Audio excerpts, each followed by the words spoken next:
What is up, Bucs fans? We are live. We are back for day 2 of the 2024 NFL Draft. It's awesome to be back with you guys. Yesterday was a great live stream, and we have some new guests on here as well. We got Ken Barrett back with us, and we also have David Walsh, who was in the chat with us last night, and awesome as always. So it's good to have these gentlemen on with us tonight, and we'll probably have some more guests as the night gets later into the evening. I'm sure Mark will probably be on probably around 9:30, his usual time. So, but it's great to be back on here with you guys, and yeah, definitely it's going to be a lot of fun just seeing the Buccaneers pick 3 times tonight. That's going to be a lot of good things. So, very excited about that. But first, I'll start with David. How are we doing? How are you feeling about the Buccaneers' first round pick last night with Graham Barton? Oh, I loved it. I mean, after I saw Verse and Latu go, I was like, okay, it's got to be Barton. I mean, that was the next one. Best pick in my opinion. Mm-hmm. Can go center, can go guard. Versatility. That's the key word that Yeah. Jason Light always talks about. Versatility. Mm-hmm. Yeah. Same question to you, Ken, as well. I mean, how are you feeling about that pick?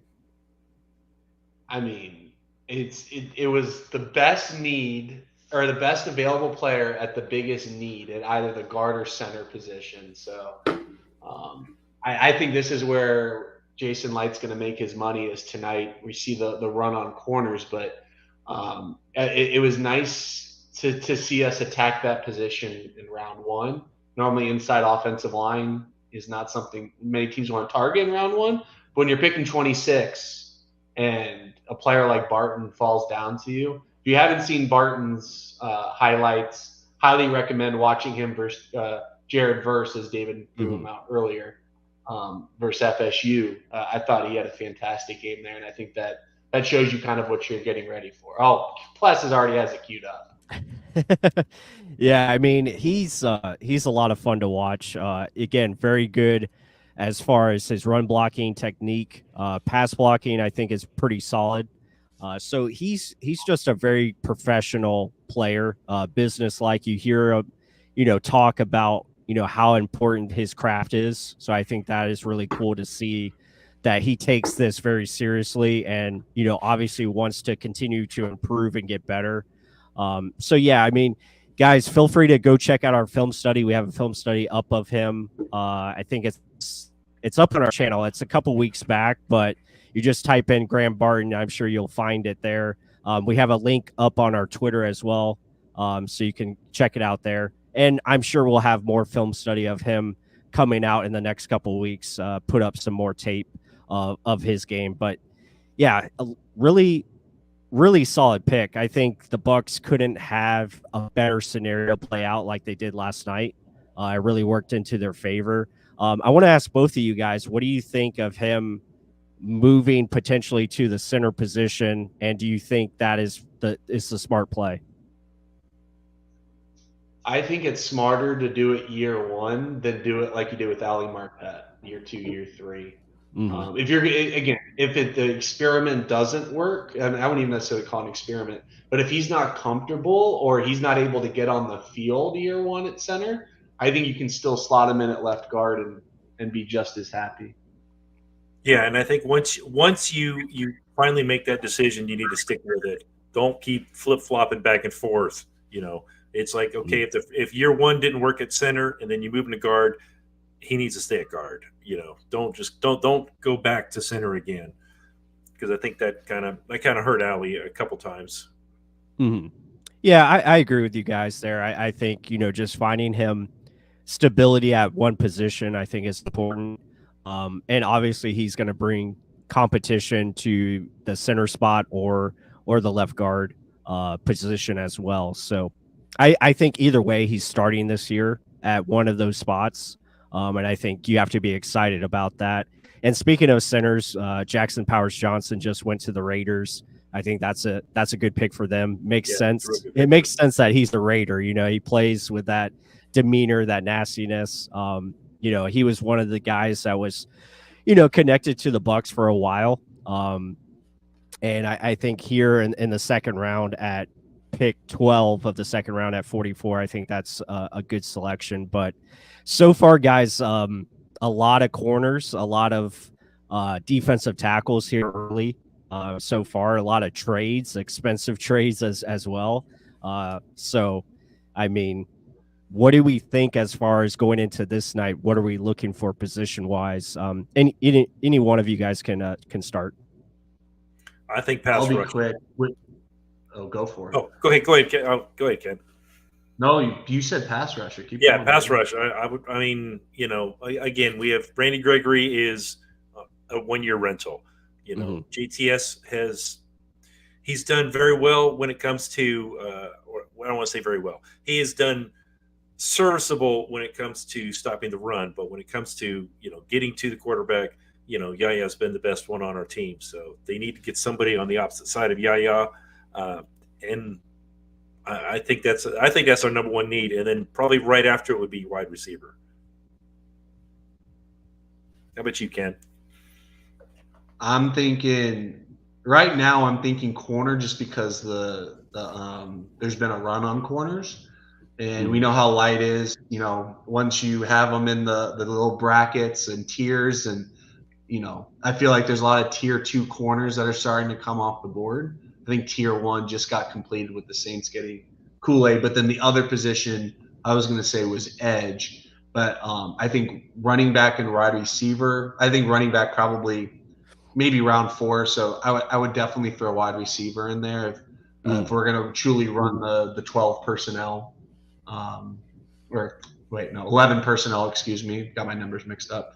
If we're going to run a lot of 11 personnel, why not have a 4 receiver? No offense to Devin Tompkins, but he can still have his gadgety plays. But I think having 4 receivers rotating 3 spots is a good thing to have. Mm-hmm. Yeah, no, I think you guys are on it there. I look at, obviously big run on corners. I'm not sure if they see a corner here at 57 that makes sense. Again, they'll go with the best value, whether that's receiver. I wouldn't rule out interior defensive line. I know defensive tackles went a lot here early, but I think that could definitely be a possibility. The latest pick right now is Edgerrin Cooper. Running back. For running back off the board for the Panthers. Also, okay. just got selected. It's not even one of the big names really either. I mean, Jonathan Brooks is solid, but I think a lot of people were expecting like the Blake Corums of the world to come off day 2. But the Panthers trading up for a running back. Okay, so I'm assuming they're taking Jonathan Brooks. Yes. Okay. Yeah. So I mean, first running back off the board. That's interesting, for sure. They traded two other picks though. They traded their second round pick and then 2 other later picks. So Panthers with already limited draft capital throwing more away. Yep. Very interesting. Yeah, they got a second rounder for next year though, in that trade down that they did with the Rams. So I thought that was very intriguing as far as their ability to get that extra draft capital for next year. But yeah, I mean, Edgerrin Cooper, and then Jonathan Brooks after that. Before that, it was a lot of corners. I mean, Kool-Aid McKinstry to the Saints. I mean, what's your thoughts on that move? I think it fits their mold, man. Yeah. Man, press. Lattimore's probably on his way out.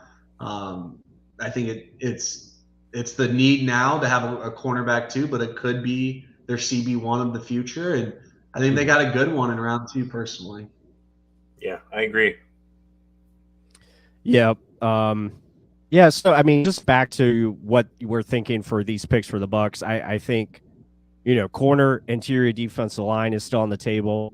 And then also, I wouldn't rule out, like Ken said, receiver or even tight end potentially, because you have a chance to get the best one of the better tight ends behind Brock Bowers, so maybe they look at tight end to potentially upgrade if they can.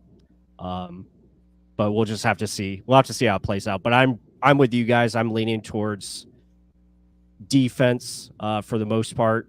Edge position, I'm not too sure they're going to add an edge because really the impact edges are gone. And like, do you feel confident enough in like a Marshawn Nealand to come in and be a Yaya again, like have that kind of production that, you know, you're not going to get that every year. So that's the thing you have to look at. But, you know, adding to that room, I don't know. I just feel like they really like the younger guys that they already have, which is, you know, Marquise Watts, and they like Jose Ramirez from last year. So I just feel like they want to see what these guys have and give them an opportunity. I will do a counterpoint though, where I do agree where edge might not be on the surface be that big of a need, especially because you have JTS on the last year. But right. I'm going to take Todd Bowles at his word here that maybe JTS does a lot of moving around this year compared to what he's done the past 3-4 years. So, or past 3 years, excuse me. So maybe that prompts to have maybe a more steady person for the rotation if he's going to be like a jack. Yep. Yeah, I mean, Krillin brings up good points as well. I mean, linebacker, I think they like KJ Britt. They like Servassier Dennis. So that's also another position that, yes, they could maybe upgrade, you know, with a more athletic playmaker potentially there at linebacker. You guys know I love Peyton Wilson, so I would be cheering all day for that pick. So that would be a lot of fun. I mean, again, that could be a starter because you never know. You could beat out KJ Britt. I mean, we saw what happened with what's the LSU linebacker that got in the car accident? Kendall Beckwith. Kendall Beckwith comes in after we sign a high priced, you know, even linebacker and is starting. So one thing we haven't mentioned is, you know, Jason has been known to double dip, and he could want to go guard. You know, you got your center for the future, get you a guard, and then now you've got a inexpensive young offensive line, with the exception of Tristan Wirfs is getting ready to break. You know, he's getting ready to break the bank, but you know he's the only one. But he's the only one. I mean, your right tackle is on a rookie deal. Your right guard is on a rookie deal. Now you're going to have a center and a left guard all on rookie deals. Yep. No, that's a great point as well. I think, you know, there is a lot of good guards still available, and they'll probably have one at 57 there for the taking. You know, whether that's Christian Haynes from UConn, I think is a really good fit. You look at Cooper Beebe from Kansas State. All these guys could come in and potentially probably start right away. You know, and you look at like, you know, Christian Mahogany, you look at Dominic Puny from Kansas. Obviously, the big favorite that a lot of people like is Mason McCormick from South Dakota State. We also have a film study out on him as well, if you guys haven't seen that. So be sure to check that out. But also, guys, be sure to hit that like button. We got over 100 people in here. So, again, appreciate all the support that you guys are providing us. David is obviously a consistent contributor there. We appreciate him in the chat, but now he's here with us live. So that's awesome to see. And we'll definitely, you know, he brought up a great point last night about getting more fans on here. And that's definitely a goal of ours to, you know, get your guys' opinions heard. And that is definitely something that we want to continue to strive for. So we're trying to find avenues. Obviously, it might take some time because I definitely need to upgrade some of my software, because I would like to have it where, hell, I could have, you know, 6, maybe 8 people on at a time if the software is good enough. So that is what we're striving for, and definitely, you know, get different people on here, you know, at different times, and that would be a lot of fun and really make the draft experience to a whole new level. So yeah, again, hit that like button. We appreciate everybody in here. And if you guys have any questions or comments, feel free to drop it in the chat. So, I mean, let's so far, what are the latest picks here? Tyler Newman just went Tyler, to yeah, okay, just went Tyler to the Newman. Jets. Yeah, that's a good football player. I know a lot of people are talking about his athleticism being an issue, but the guy knows how to play the safety spot, and he is pretty solid. So him going at 47, I think that's a good selection.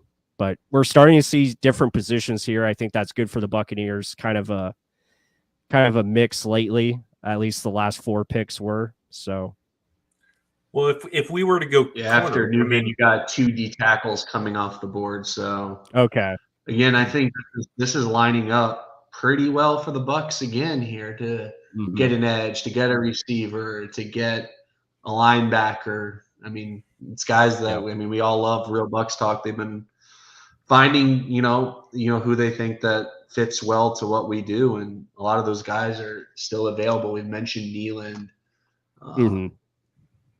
Mitchell's still there, Peyton Wilson's still there. So Yeah, I mean, you still got some good names there. Zach Frazier. Again, there's a lot of names here. Yeah, I mean, do they go Zach Frazier and just put him at center and forget the rest? Put Barton at left guard. I don't know. That'd be a great offensive line, though. Yeah, it would, Ree. You would have the future. You'd actually have running lanes. How Dave Canales wanted last year. He wanted to keep running up the middle, and they just weren't making the lanes. Yep, for sure. Wow. So Mason Smith, the defensive tackle out of LSU, goes to Jacksonville, and then I'm assuming it's another defensive tackle, Ken, for 49. Chris Jenkins. Yeah, okay. To who was it? To Bengals. Okay. Very good. So Washington's got 2 of the next 4 picks. Yeah, they got a lot of picks coming up here. And then the Buccaneers are not that far off. So no, we're like 4 picks after that. Yeah. Yep. So we're almost up, guys, and we'll definitely have discussion once that pick is made, and talk about it, see how it fits, and get our live reaction as we did last night. So it should be a lot of fun. I don't know if we'll talk about Ken's getting a yeah. I don't know if we'll top the reaction from last night on the Michael Penix. Oh no, that was hilarious. Yeah. That, I mean, I'm still surprised by that one. Yeah. So if you guys haven't seen that, be sure to check it out on Twitter. I posted it on the Real Bucs Talk account. It's up there for everyone to see. It was it was just awesome. And feel free to clip it and send it to Plus. That's a good way to get you on the show in the future. Wink, wink. Yeah. There you go. But yeah, it's good to see new faces in here. We got a good comment here by R2K19821. He says we need more speed and route running for the receiver position. Definitely have to continue the 1,000-yard era once Mike Evans decides to leave us. Frazier off the board. Oh, okay. So did he go to Pittsburgh or Washington? Oh, he's going to be hopefully their next Marquise Pouncey. Oh, he's going to Pittsburgh? Okay. Well, you get your stuff a lot quicker than I'm getting it, so. He's looking on Twitter probably. I'm in sales, David. I'm just keying in certain words. And then also I was saying last night, I follow certain people on, for different teams. So that helps out. They become my feed first, and they're a trusted source. Bless you, Falco. Yeah. Yes, Shane Falco. He is the greatest lefty quarterback of all time. I will argue a wall with that one. So, did you guys see what the Rams traded to get the FSU D tackle? Yeah, they gave up a 2nd-round pick from next year. For next year. That's nuts. Insane. Yep. If you're going to do that, do it at the end of the first and get the 5th-year option at least, if you believe in that guy enough. That's right. they finally get all these top picks and they're just throwing them away.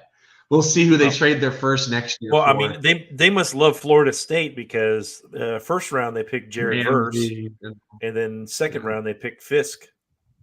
So, and they gave up all the first for Ramsey. So yeah.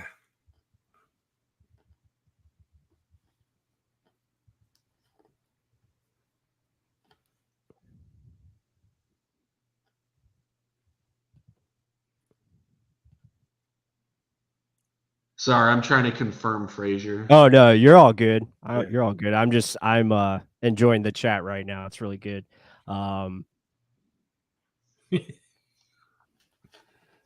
So I just saw Chris Jenkins was announced, and now it's going to be who's Washington selecting? Commanders. I looked it up earlier. Sorry, I don't think I said them on here. They got cornerback Mike Santrissel. Yeah. Oh, okay. The guy. Yeah, he's really good. Good nickel corner. Okay. Yeah, that's a good pick. Speaking of corner, Ledyard was saying on Twitter that he's a huge fan of Rakestraw. I'm going to be honest, I haven't looked at Rakestraw, but he said he's profiles. Pretty, yeah, he's pretty solid. He's a good man cover corner. Not super athletic, given his testing, but I think on tape. Yeah, I think he's similar to that, but on tape, like he shows good athleticism and good skill set, good tackler. He would fit the mold for sure.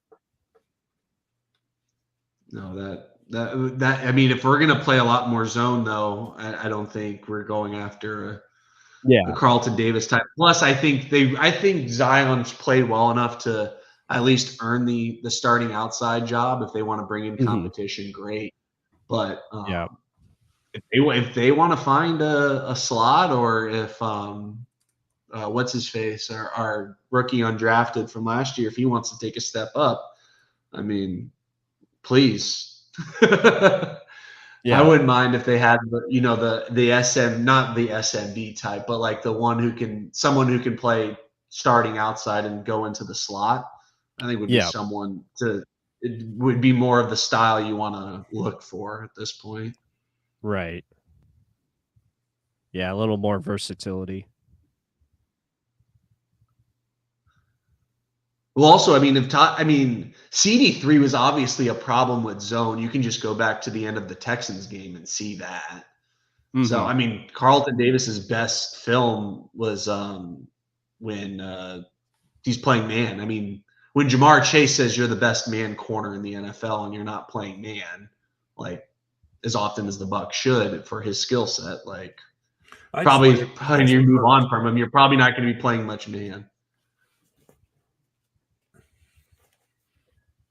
No, I agree. I think that's why they like Zion a lot too, because of his ability to play, that off coverage a little bit more, a little bit better. And not saying he can't do the press stuff, because he definitely has that ability, but his ability to play off coverage, click and close, and come downhill, I think they like that from him, and hopefully that continues to progress and get better as we get into year 3 now for him. So definitely something to watch for.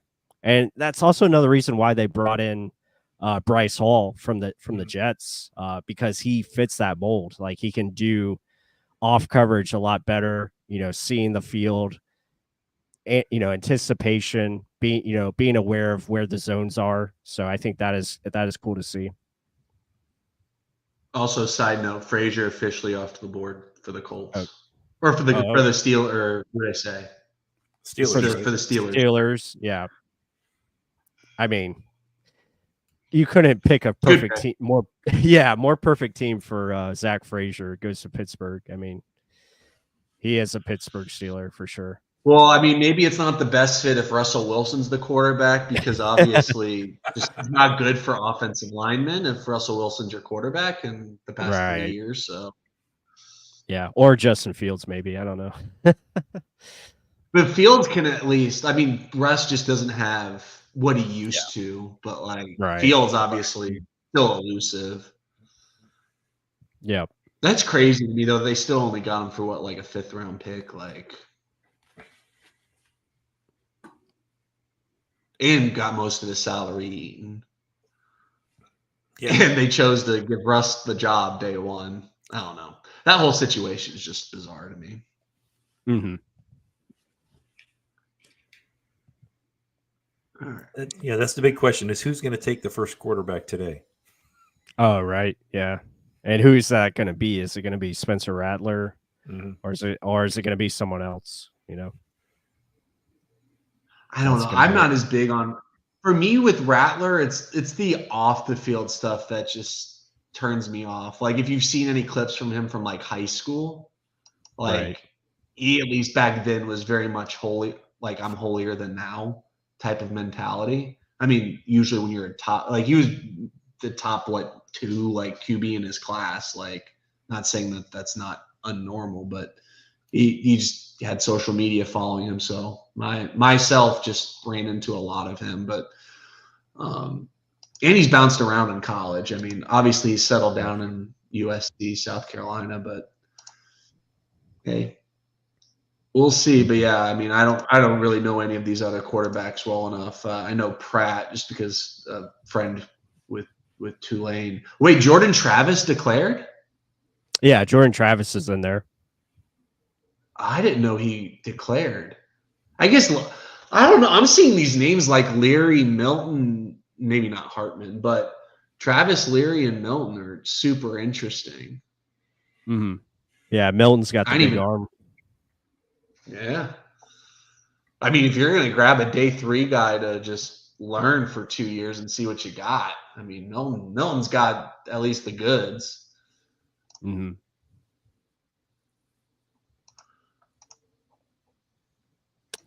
So let's see. We're almost up to the Buccaneers pick. We got looks Yeah, like 6 more. one. 6. No, not that many more. It's only we got We got one. the Colts, the Commanders, the Browns, the Dolphins, the Cowboys, then the Bucs. Yep. Mitchell So, off the board to the Colts. I think that's a great pick. Oh man, yeah, what that is a good. pick. Yep. That's AD Mitchell. Yeah, that's a good pick. That's a really good pick. Especially So Commanders on the clock. So we got 1, 2, 3, 4, 5 picks. Yep. And the Commanders have already taken a D tackle in a corner, so hopefully they can do something there for their second pick in the second round that doesn't line up with what the Bucs like.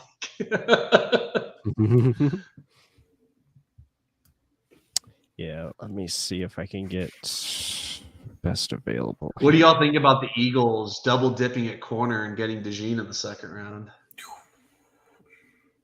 Yeah, it's good. I mean, it's good for them, definitely. Yeah, They needed help.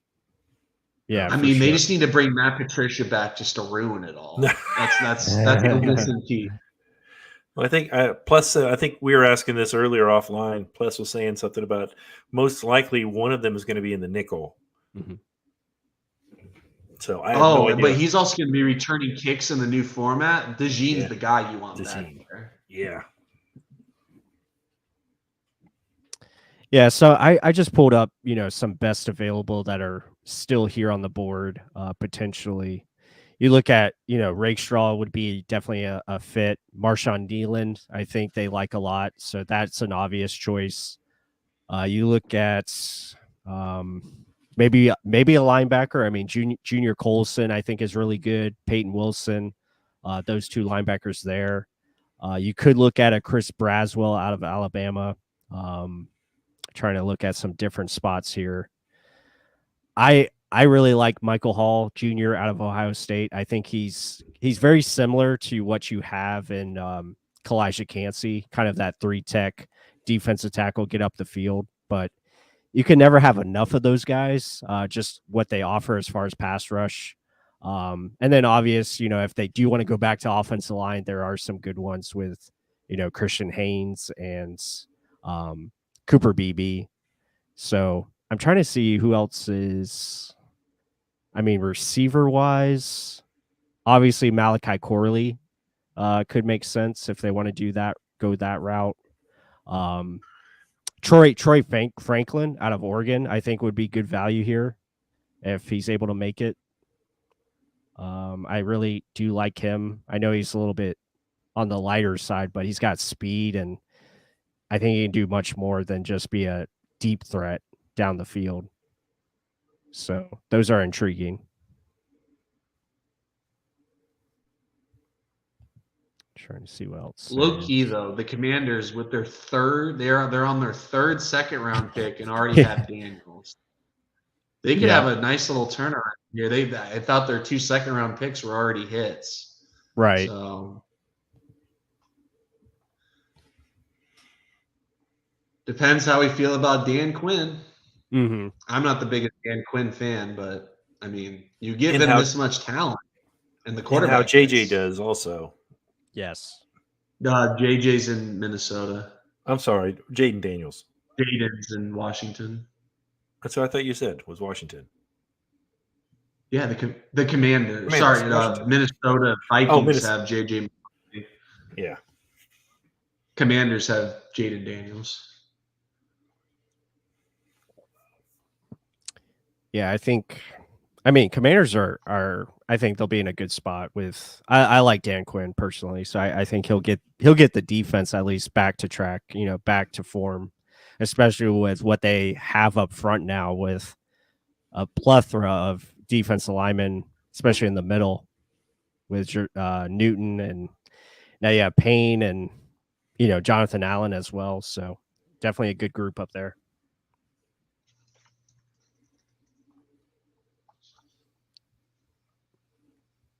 But let me see, who are these other picks?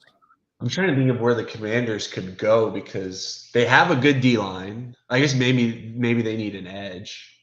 Well, I mean, looking on here, it says they need a tackle, edge, corner, wide receiver, safety, linebacker, and inside. Yeah, I was thinking O lineman, but I know about tackle. I mean, the best tackle available. This is according to ESPN. I mean, they could go like Kingsley. I don't know how to say his name, but the kid from BYU, could be an option. I know Roger Rosengarten from Washington definitely got a lot of hype lately. He could be one. Blake Fisher from Notre Dame is also another tackle. Or they could go interior. I mean, Christian Haynes is at the top of the board there. Center's pretty much done. You can wait on center. But a lot of good spots.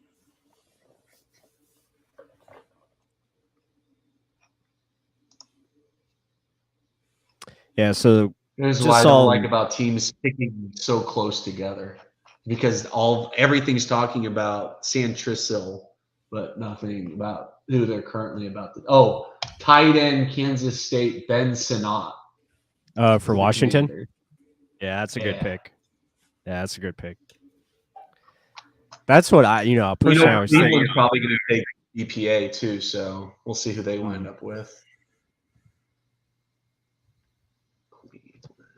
Sorry, you were saying plus?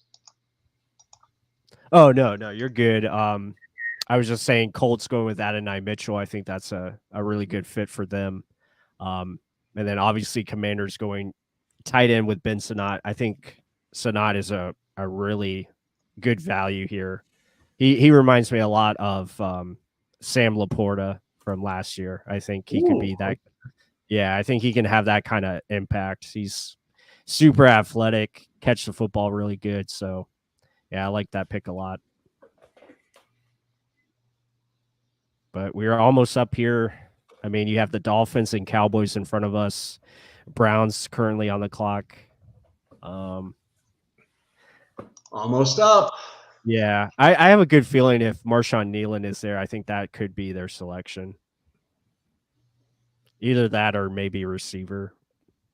But we'll have to see. Well, TJ Tampa, the cornerback is still available. the Tampa, you know. Yeah. As much as I love the name, I I wasn't a fan of his tape personally. I think I would rather go with like a Rakestraw or maybe another corner. I actually really do like the FSU kid, Renardo Green. I do like him a lot. I thought he played well, but they might wait till I don't know. Well, I don't know if you could wait for him. He might be gone by 89. Maybe.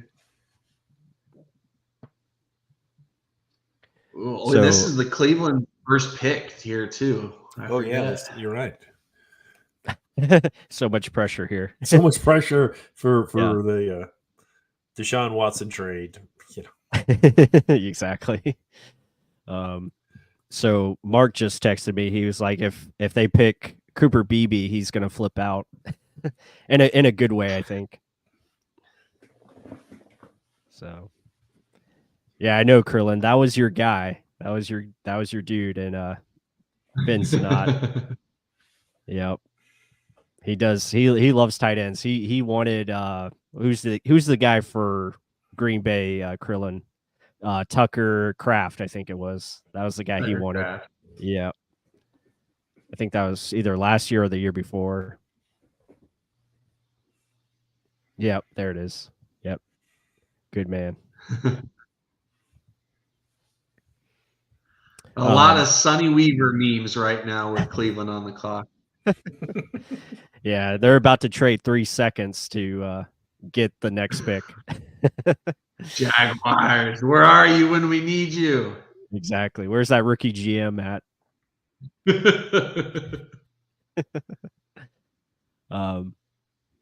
Mary Kay Cabot, who I follow for the Browns, thinking offensive tackler guard for them. Okay. Interesting. Well, anyway, guys, again, if you guys are following us or watching, welcome to Real Bucs Talk. We are covering rounds 2 and 3 tonight, so we're definitely going to give you guys live reaction to the Buccaneers picks, which we got the first one coming up here pretty shortly at pick 57. And then we'll have 2 picks in the third round, 89 and 92. So be sure to hit that like button, help support the channel. We appreciate everyone that's in here watching with us, and we're going to have a great time as we did last night to these picks. And they're going pretty quickly, which is good news for everyone involved. And hopefully that means we're going to be getting some good football players as we, move forward. So hope you guys are enjoying it. And again, if you guys have any questions or comments, feel free to, drop them here in the chat, and we'll try to get to them as quickly as we can. Quickly, D tackle Michael Hall Jr. off to Cleveland. And then I'll host a little contest. Whoever predicts the Bucs pick, and David and Pless, you can be involved in this. Whoever guesses the pick correct for the Bucs, so chat, you're in this too. You get to choose whatever you want for me to order on Uber Eats for dinner tonight. That's awesome. If you get it right, you're going to order me a Happy Meal. You can order me a juicy steak. You can, cheap Chinese food, whatever you want. Whatever you want. World is your oyster. That's awesome. Man, I got to think of something. I never order DoorDash or Uber Eats, but I have like a 40% off and I don't feel like cooking tonight. So I'm going to be on here. So we're going to order in. I got to think of places that would be in North Carolina. I mean, we have the regular chains and stuff, or you can just be like shitty lo mein at cheap Chinese place like that. Whatever you want. Some of those are the best places. Sketchy sushi could be a topic there for you, or elegant sushi. We have a place called one of my favorite restaurants right near me is called Cowfish. They have plus what they call the burgushi, burger sushi. It's delicious. So like again, you can get really David's face here. You can get real creative of whatever you want me to eat. Oh man, David, I'm telling you, if you find yourself, they might have one in Orlando. If any of you find yourself in Orlando, but Cowfish, highly recommend. Great burgers, really good sushi, but Their Bergucci is just, you don't expect it to hit, but it hits. Krillin says order Ken a salad. He needs it. Savage. Wow, Krillin. Dang.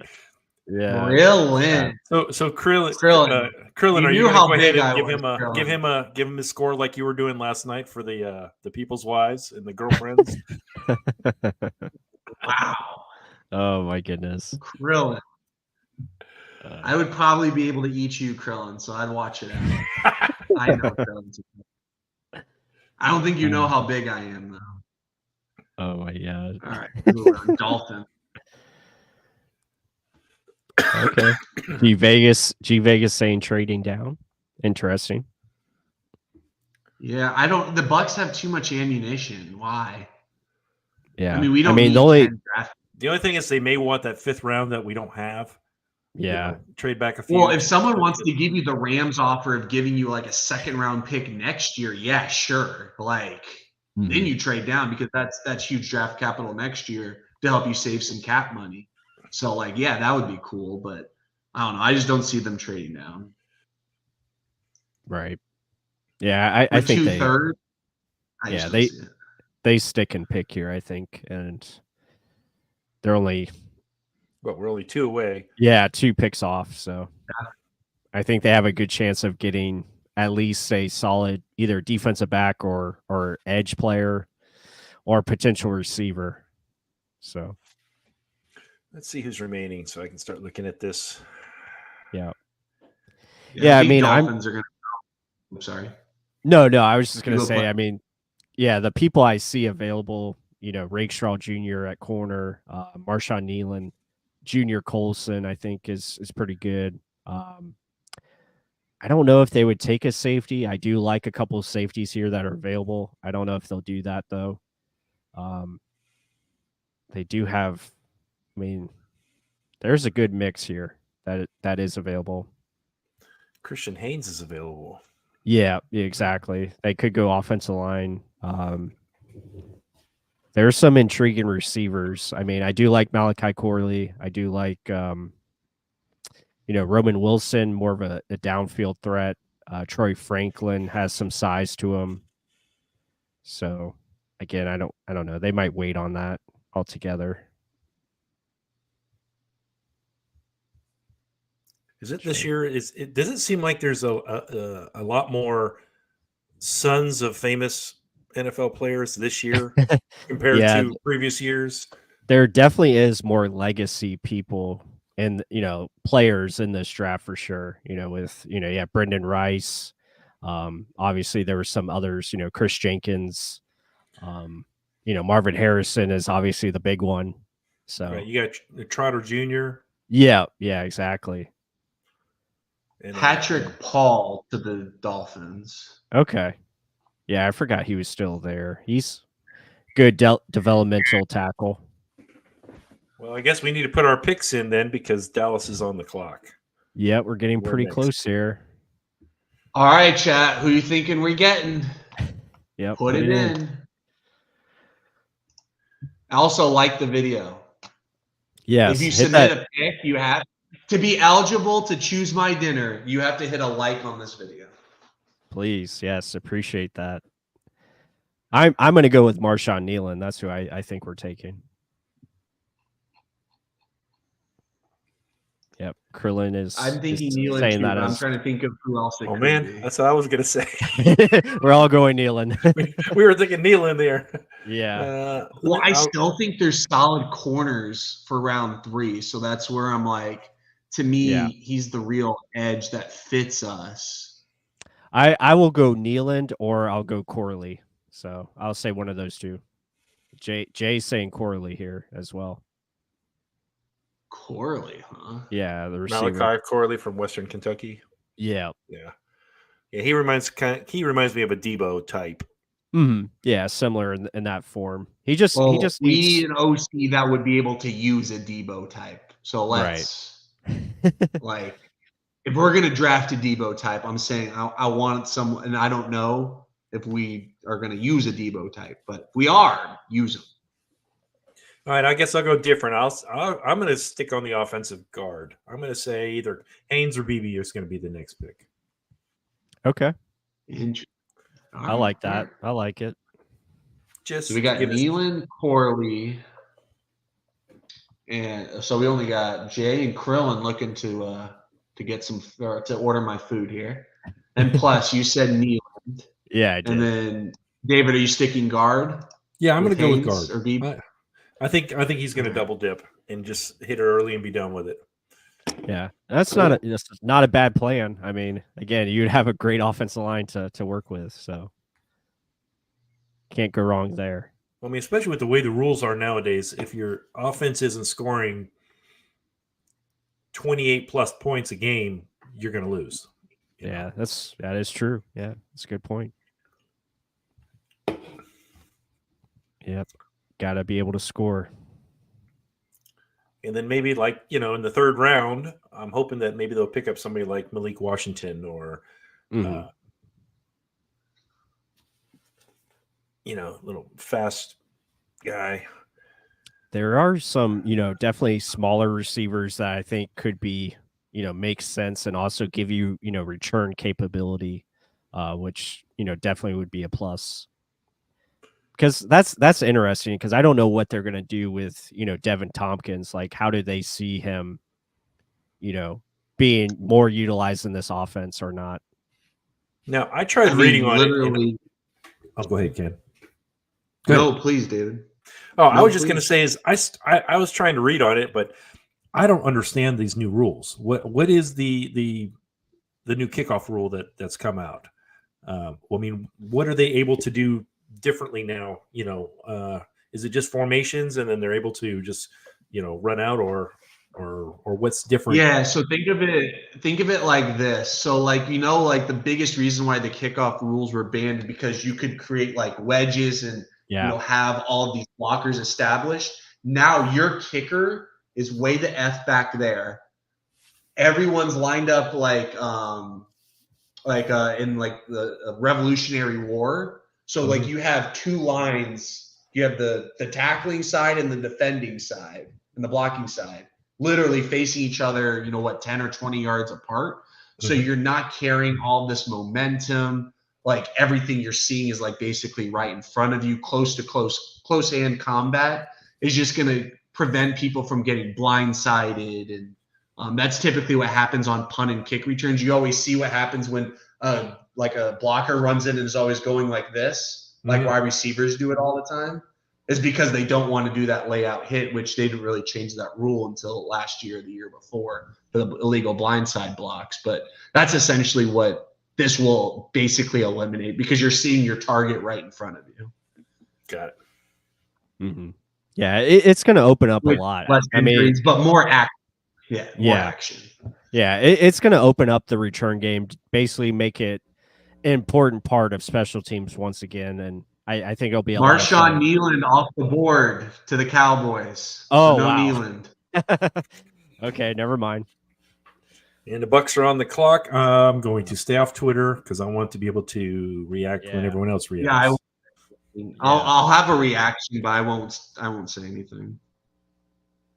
Yeah, your reaction. Well, that's what people are. Come on. Yeah, it's not for my looks. They're definitely here for the reaction. It's awesome. Last night's reaction to Penix, oh my goodness, they're still talking about it. I mean, yeah, I was looking on some stuff today on Twitter, and they're still talking about it. Like, oh yeah, it's a good plan. Yeah, it's because Kirk Cousins is even though he's guaranteed for 4 years, he's coming off an Achilles. I mean, it's like yeah, it's just made no sense. Still doesn't make sense, and they did it anyway. Again, it's great for Penix. It's just not a good move for the Falcons. Yep. And that's good for us. That helps us out. Yeah. So we'll take it. Oh, Twitter, second day in a row breaks when the Bucs are picking. Well, if we were watching the live feed, it would be a commercial. So, Yeah, exactly. Yes. Well, us and the Jaguars are Yeah. auto commercial. it seems like it. Ugh. Yeah, Krillin is going with Braswell here, Ooh. Alabama. See, that's the thing though. The Bucs don't draft any Saban guys. That's super interesting. That is true. Yeah, I don't recall them drafting an Alabama guy recently, or even during. I don't think during Light's era at all. Yeah, he hasn't done it. So, and it's crazy because he comes from obviously not that he's a Belichick disciple or anything. Right. He was in the building making his come up with the Patriots before he got his chance really at the Cardinals. Yep. Mark Barron. Yeah, that was years ago. Yeah. Over freaking Luke Kuechly, which obviously we got Levante David, so that's that. But that was Mark Dominic. It literally, and I had this confirmed. It was literally to guard Jimmy Graham, and he couldn't even do that. No. Well, he was playing out of position. He was a linebacker, not a safety. Exactly. So okay, here goes there's your video clip. You saw the reaction. So yeah, obviously he knows something we don't. Oh yeah, I forgot about this. I've seen one person, someone who I trust, but it's not a local. It hasn't been confirmed by a local source. Okay. No Strouds, no Lanes, no Almonds, no. I forgot about OJ Howard. He did draft him. Oh shit! I'm wrong. Good call. We did. I forgot about him too. Yep. Well, that just shows you that he was forgettable. So yeah. Yeah. Just didn't have the career we thought he was going to. Yeah, I'm afraid that Brock Bowers may have something similar for where he went. Yeah, Oakland Raider or not Oakland. Nope. I owe $1. Las Vegas. Yep, Las Vegas. But yeah, that's an interesting situation because they just drafted a tight end last year. You know, the Notre Dame. Yeah, I mean, unless they want to run two tight end sets, or they're gonna convert him to a wide receiver. Mm-hmm. All right, so this is Kenny being Kenny here. So all right, David and Plus, what position do you think the Bucs got? Go ahead, David. Guard. Okay. Plus. I'll go receiver. Okay. Chad, if you don't know, put what you think it is. I mean, hopefully it's Peyton Wilson because I love him. But we'll see. I can tell you it's not Peyton Wilson. Okay, thank you, Ken. Appreciate the honesty. It's something we would have expected, but it's not what you expected. Oh, okay. So it's a surprise pick. So it's probably like a safety or something. It's at a position of need and want and what Bucs fans want, but it's a player that hasn't really been talked about. Oh, okay. So an edge player. Could be a guard. Or running back. Okay. Could be a running back. That's true. Yeah. Running back. Okay. I hope not. I mean, I'd hate to have, let Chad get at least, 4 All right, years. my final clue, it's a blue blood school. Okay. Ooh. I'm trying to think of, is it from Michigan? You got Michigan's, Georgia's, Notre Dame's, Bama. Well, the only Georgia kid that I would want is Javon Bullard, the safety. It's not a safety. Okay. Krillin, I'm not allowed to say it. I mean, if it's Penn State, then Isaac makes a lot of sense. Yeah. It's not Penn State. Okay. All right. I'm at a loss, so I'm waiting. This is a fun game, Krillin. It is a fun game. I love it. Like, everyone over here, you got Krillin saying, "Just say it, Ken." No, we don't want to say it. Let us wait. All we can do is click over here and click. Of course, it's during a commercial too, so we're on extra suspense. Oh, good. I like how Jay just says, "Shut up." Oh my god. This is what we came for. T. Smitty will be happy. Grand off, have your secrets. LOL. Love you, G Vegas. Hey, Gene, join the show, man. Why are you not in here? He must T. be busy. Smitty will be He's happy. busy. Gene's busy. What the fuck, Gene? Gene just gave it away. Wait, who does T. Smitty like? Gene. Oh, it's the Plush doesn't know. Let's go. I don't know. I have no idea. So T. Smitty, I'm going to say his other favorite team. So he's a Lakers fan. He's a Bucs fan. Okay. Florida State. And he's a Dodgers and Bulls fan. Okay. So that alone can give you a good scope. He loves the blue bloods. That's part of the clue. It's a blue blood. Wait, they didn't do Gabriel Murphy this high. That would be like really high for him. I was just thinking UCLA, but only one person has mentioned this name in the chat and or on this podcast. Oh, is it Braswell? Final clue. No, it's not Braswell. Wait, it's in the chat then. I'll scroll back up and look for it. Yeah, but there's been a few names said in there. Yeah. You know, someone said Isaac, and you already said it wasn't Penn State. So, and it's not a receiver. If it's Jalen McMillan, I mean, I would be happy with that. I think it's good. This is taking way too long for the second round. Why? This commercial has been literally 7 minutes long. Well, I was telling Jay earlier that when Ric Flair comes up, it's gonna be like 4 hours of him talking, or just doing one woo. True. Yeah. True.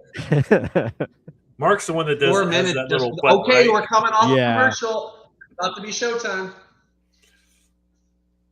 Da-na-na-na, da-na-na-na-na. I would love Colson. I think he's a good player. Junior Colson. It's not a linebacker. Damn it. Well, there goes my dream. Of the traditional sense. Oh, gotcha. No inside. So outside linebacker.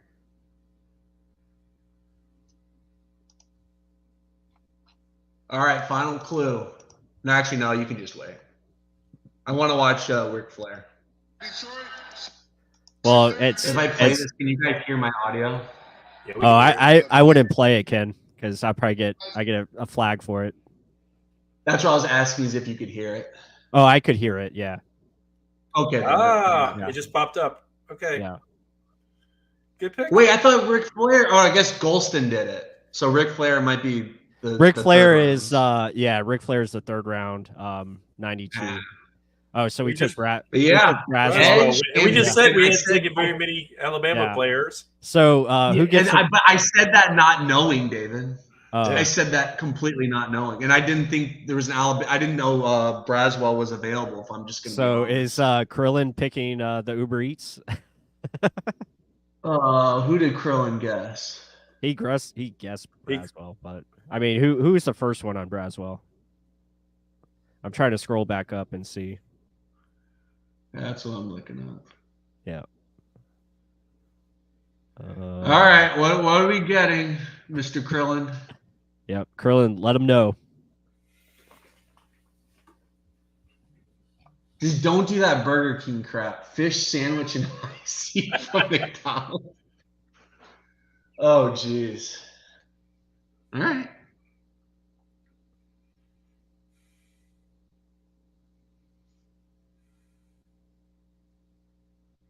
I don't know if that's going to be enough, though.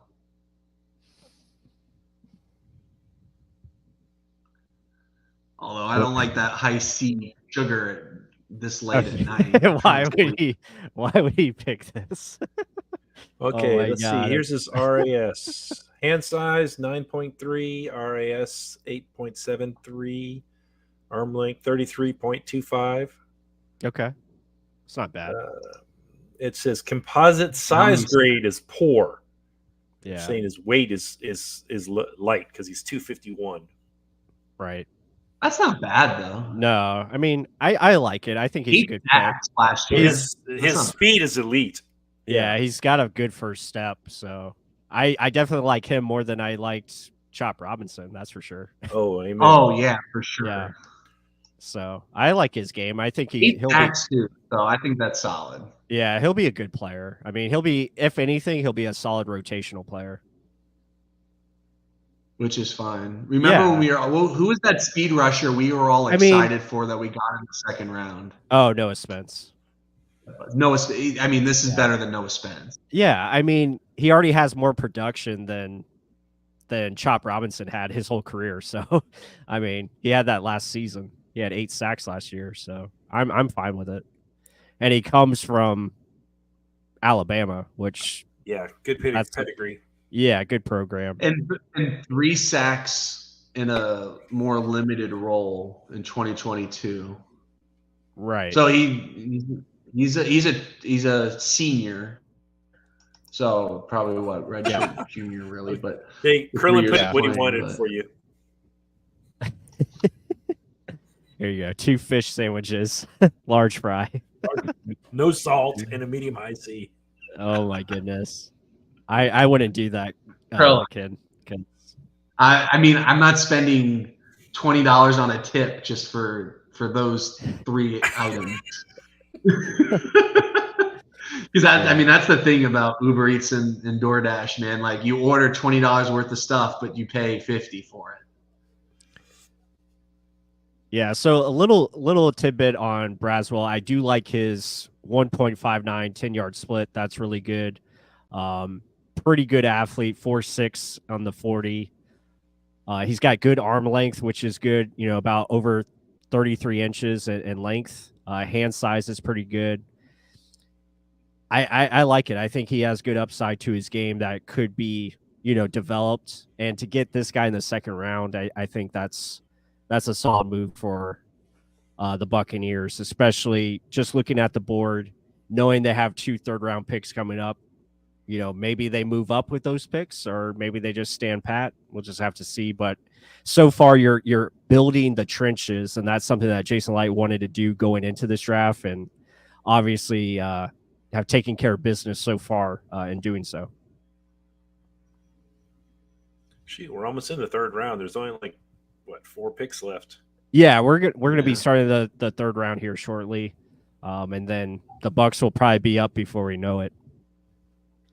We should have Mark on here soon. I think he's going to be popping on here.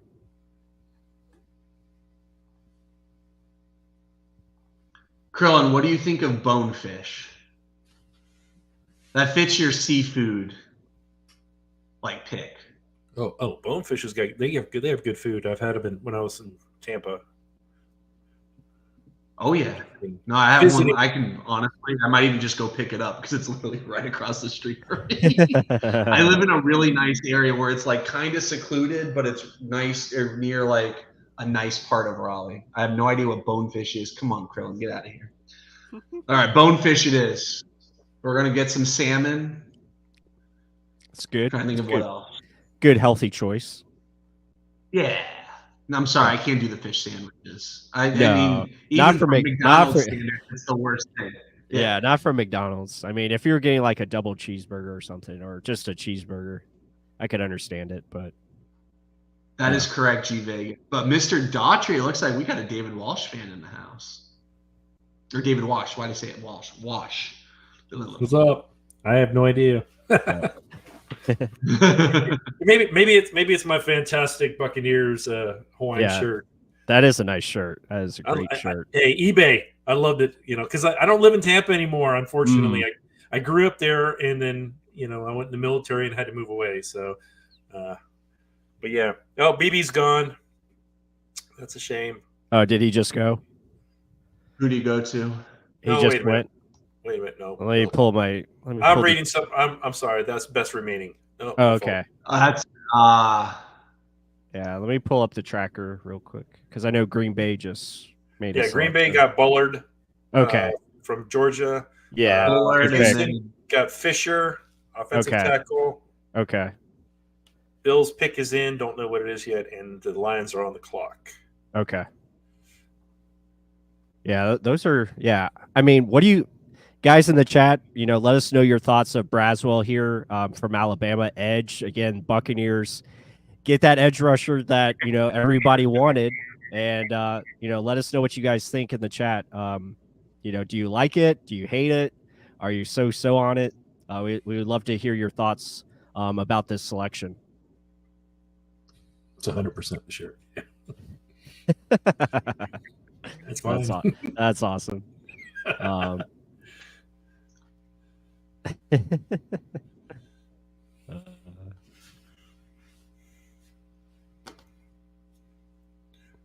Yeah, I can tell y'all, those of you in the chat, I mean, when Pless says he's able to, eventually get this, I'm out of pocket. I don't live in Tampa anymore.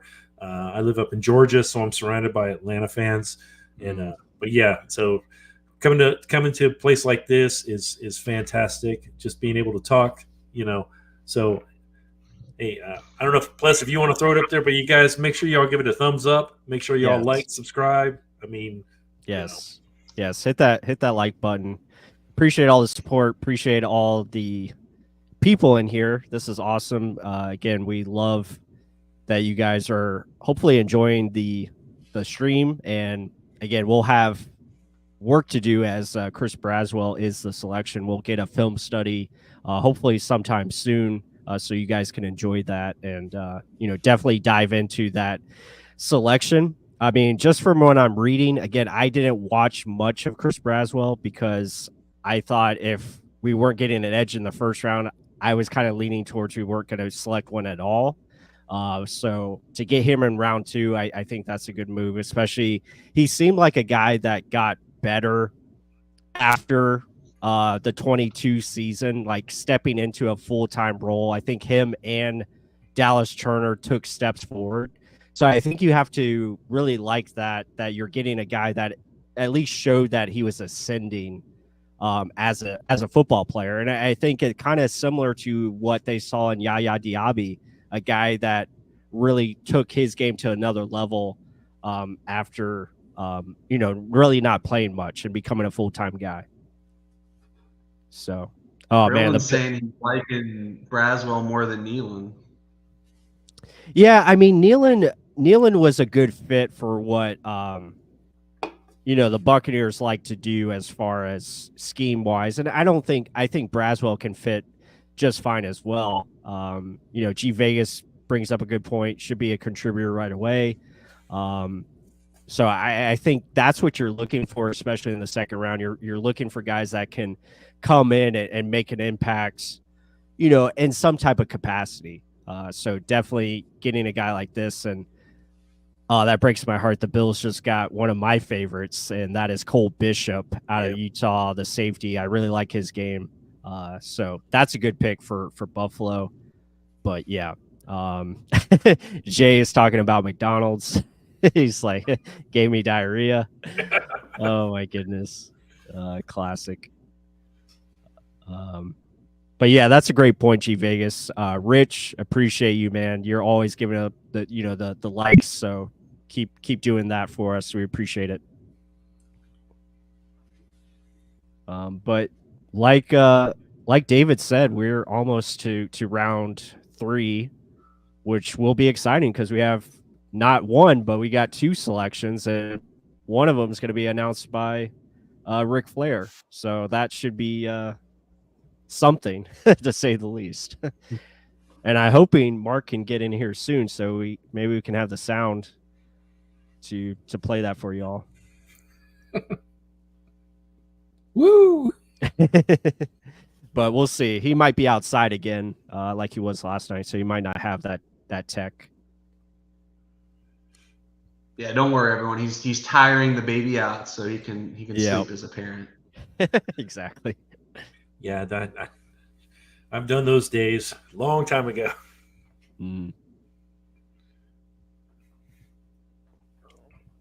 So far, Buccaneers have come away with Graham Barton. I think that's an excellent selection. And now Alabama edge rusher Chris Braswell, which I think it's again, if you told Bucs fans going into the draft that your first 2 picks would be an inside offensive lineman and an edge, no matter the order, I think they would have been happy. Yeah, exactly. I mean, I've just taken a quick glance at Twitter, and everybody seems ecstatic for the people I follow. I mean, for who is left? I mean, with It was a good. yeah. Sorry, plus keep going. No, I was just gonna say it was a good pick. I mean, for like you said, who was available, it made a lot of sense. Yeah, no, I think Nealon probably was one of a handful of guys that like probably wanted. So, I mean, it just makes sense. I mean, you see the guy. It's we do it in fantasy football every year. One of your friends is picking right in front of you, takes the player that you want, and you go, okay, I'm gonna get the next best thing, or you have your tier system or whatever. But like, it's okay. Like I remember one year or a couple years ago when AB was coming off, we won the Super Bowl. AB comes back. Person in front of me grabs AB in like the 7th or 8th round, and I'm like, crap. That minute starts ticking down. It's ticking down. It's ticking down. It's just like, okay, what receiver am I going to take next? Take Darius Slayton. Big mistake, but that's why you always got to be prepared. And we know that Light and his crew have a good pulse on what other teams are going to do, and that's what makes me super encouraged because, I mean, again, he usually is picking with the trends of what's going on, and with him not like reacting and going after a corner tells me that A, he likes his cornerback room, or B, he really likes the value that's going to probably be in the 3rd round for one. I mean, a corner is going to be one of the 2 picks. You can't really convince me otherwise at this point, because if you hit on it, you might not have to worry about paying Dean another big contract either. Yeah. And you were just talking about cornerbacks. I'm still trying to figure out the whole deal with Detroit. Detroit traded Tampa and gave them a 3rd round for Carlton. And then they draft Terry and Arnold in the 1st round. And then in the 2nd round, where's my button right here? They just drafted Ennis Rakeshaw. Yep. So, I mean, is Carlton even going to play? I mean, just give the Buccaneers. Well, no, I think they're over. I mean, Brian Branch is their slot, but they probably want Brian Branch to play probably. Remember, we saw with Antoine Winfield, you get hurt playing that much in the slot. Yeah. I think they want to protect Branch. And I think that they want to play a lot more man coverage because they saw the more – they didn't have the bodies to really play man, but they could create pressure with 4 or 5 guys. Yeah. So why not play a little bit more man, play a little bit more, 1-2 high. I think I don't agree a lot with what they did last year in the 1st round, but they hit on all their 2nd round guys. So it's hard for me to really critique what the Lions are doing there. That's crazy to me that your 2 2nd round picks are your studs and your 1st round picks were your backups. Your insurance guys for depth. Yeah. Yeah. I love that Cole. Who else did they take with Gibbs in the 1st? Oh, the linebacker, Jack Campbell. I was like, who else did they take? Yeah. Yeah, I mean, there's nothing wrong with going, corner back to back. I mean, again, it's a premium position. You can't have enough of them, especially it's also Carlton didn't resign there as well. Right. So he's a 1-year rental basically. Yeah, exactly. And, he's prone to get injured. So as we know, so to have depth there, I think is important. Looks like Baltimore just went tackle, Roger Rosengarten. That's a great name from Washington. He just traded up. Okay. So Kansas City's, the pick is in, it already says, and they traded with the San Francisco 49ers. They only went up 1 position. They moved up 1 spot here. Oh, so they're going back to back. Interesting. No. San Francisco. There's no point for a team really to trade up to the end of round 2. There's really no incentive. So I imagine they're picking back to back here. It's just 1 pick. The Chiefs traded up with San Francisco, so they moved up 1 spot. Oh. Yeah. Oh, on mine on ESPN, it's showing that the Chiefs have 63 and 64. Yeah, that one hasn't updated yet.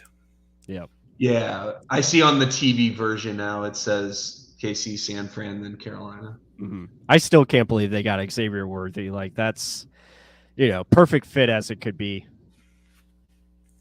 I think it's insane that they got Xavier Worthy by trading up with the Bills, who need a receiver. Yeah, I think Worthy can run deep, and Josh Allen is a quarterback who can hit him deep. So, yeah, I thought that was hilarious. Who do the Chiefs get? See, I'm actually over here on CBS Sports. Ooh, tackle. Their draft tracker, and they're actually giving grades out as people are drafting them. As they're picking. Yeah, that's cool. So, like for us, for Chris Braswell, they gave us, it said, had an early round 2 grade on this outside rusher, length, methodical pass rush moves, deceptive power, very productive, generating pressure at Alabama. Sets a sturdy edge. Okay. They gave us an A+. Nice. So, yeah, I'll take it. I mean, that sounds like a great fit for what, Todd Bowles likes. I mean, setting the edge, being able to stop, the run first, but also find a way to get after the quarterback and, generate disruption in the backfield. I think that's a smart move. And, Braswell is going to be a kid that obviously is mature. He's going to come in with a professional demeanor. And Jason Light talked about that yesterday, setting the tone for your draft class. And they did that with Graham Barton, who is all business. Like, this guy, he loves football. And you see the class kind of shaping into that with Chris Braswell being your next pick, who is going to come in and bring that type of attitude and that type of demeanor to your team. So I love it. I think that's going to be a pick that definitely works out in some way. I don't know if he's going to be like, 12 sack guy. I'm not saying that, but he can at least be that productive rotational piece that you need on your team. I agree. Yep. one year with Donovan Smith. That's a great call. Well, the fact that Jaywan Taylor arguably was worse for most of the year. Yeah, he was. And they picked the fact that neither of them were getting called in the Super Bowl is still kind of insane to me. Yeah, especially Donnie. I think Jaywan played better in the Super Bowl than Donnie did, but Donnie was holding all day long. Yeah. Yeah, it was like, and I'm not one to be like I'm not one to complain about the refs, but like, we know when Donnie holds, it's bear hugs. Like, rarely do you have a fan base that's like, they're complaining about a Donovan Smith hold. Every time it's just like, oh, great, Donnie did it again. It was never, the refs are picking on Donovan. Right. No, because you think about it. Think of any other player. It's like, that's not a penalty. This is what Twitter is like. But for Donnie, it's just like, again. Mm-hmm. And he got that with Brady. So I don't want to hear there's no Mahomes treatment. I still can't believe they called that one when we're down 35 to 0 or 7 against the 49ers. And we hit Mike for like a 75-yard touchdown. Oh, yeah. And they called it back. And I'm like, you couldn't just give us a bone. That was early in the game. They're up like 28-0 at half. Yeah. Like, come on, give us something. Well,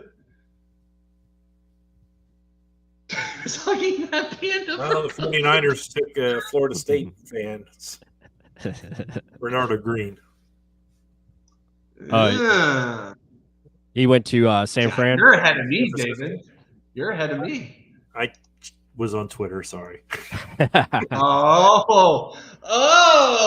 I got on there for a minute, and Greg Allman says, "Hey, FSU gets 3 players, second round," and then he had it on there. So I was like, "Well, I'm messing with you, David. It's all good." I'm allowed to do it for everyone that's not the Bucs for plus. Well, that means we're officially into the 3rd round. Yep.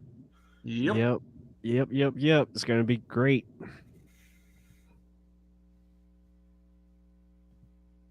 Let me move this to round 3.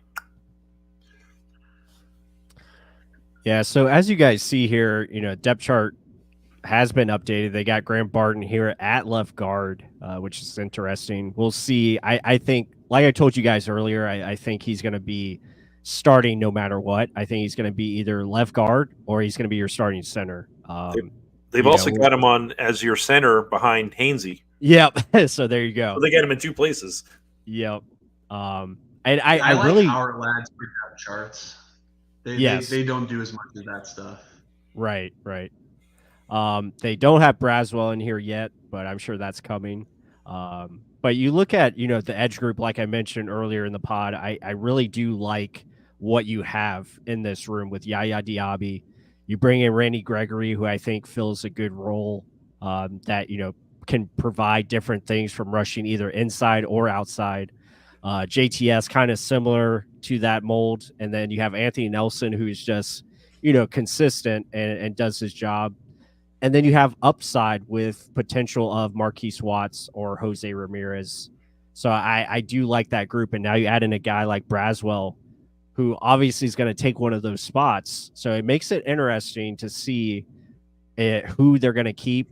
Does that make it more potential for them to move on from a JTS or Anthony Nelson, before the season starts? Those are questions to be asked and see how they feel about that once they get into, training camp for sure. So that's going to be a lot of fun, definitely to dive into.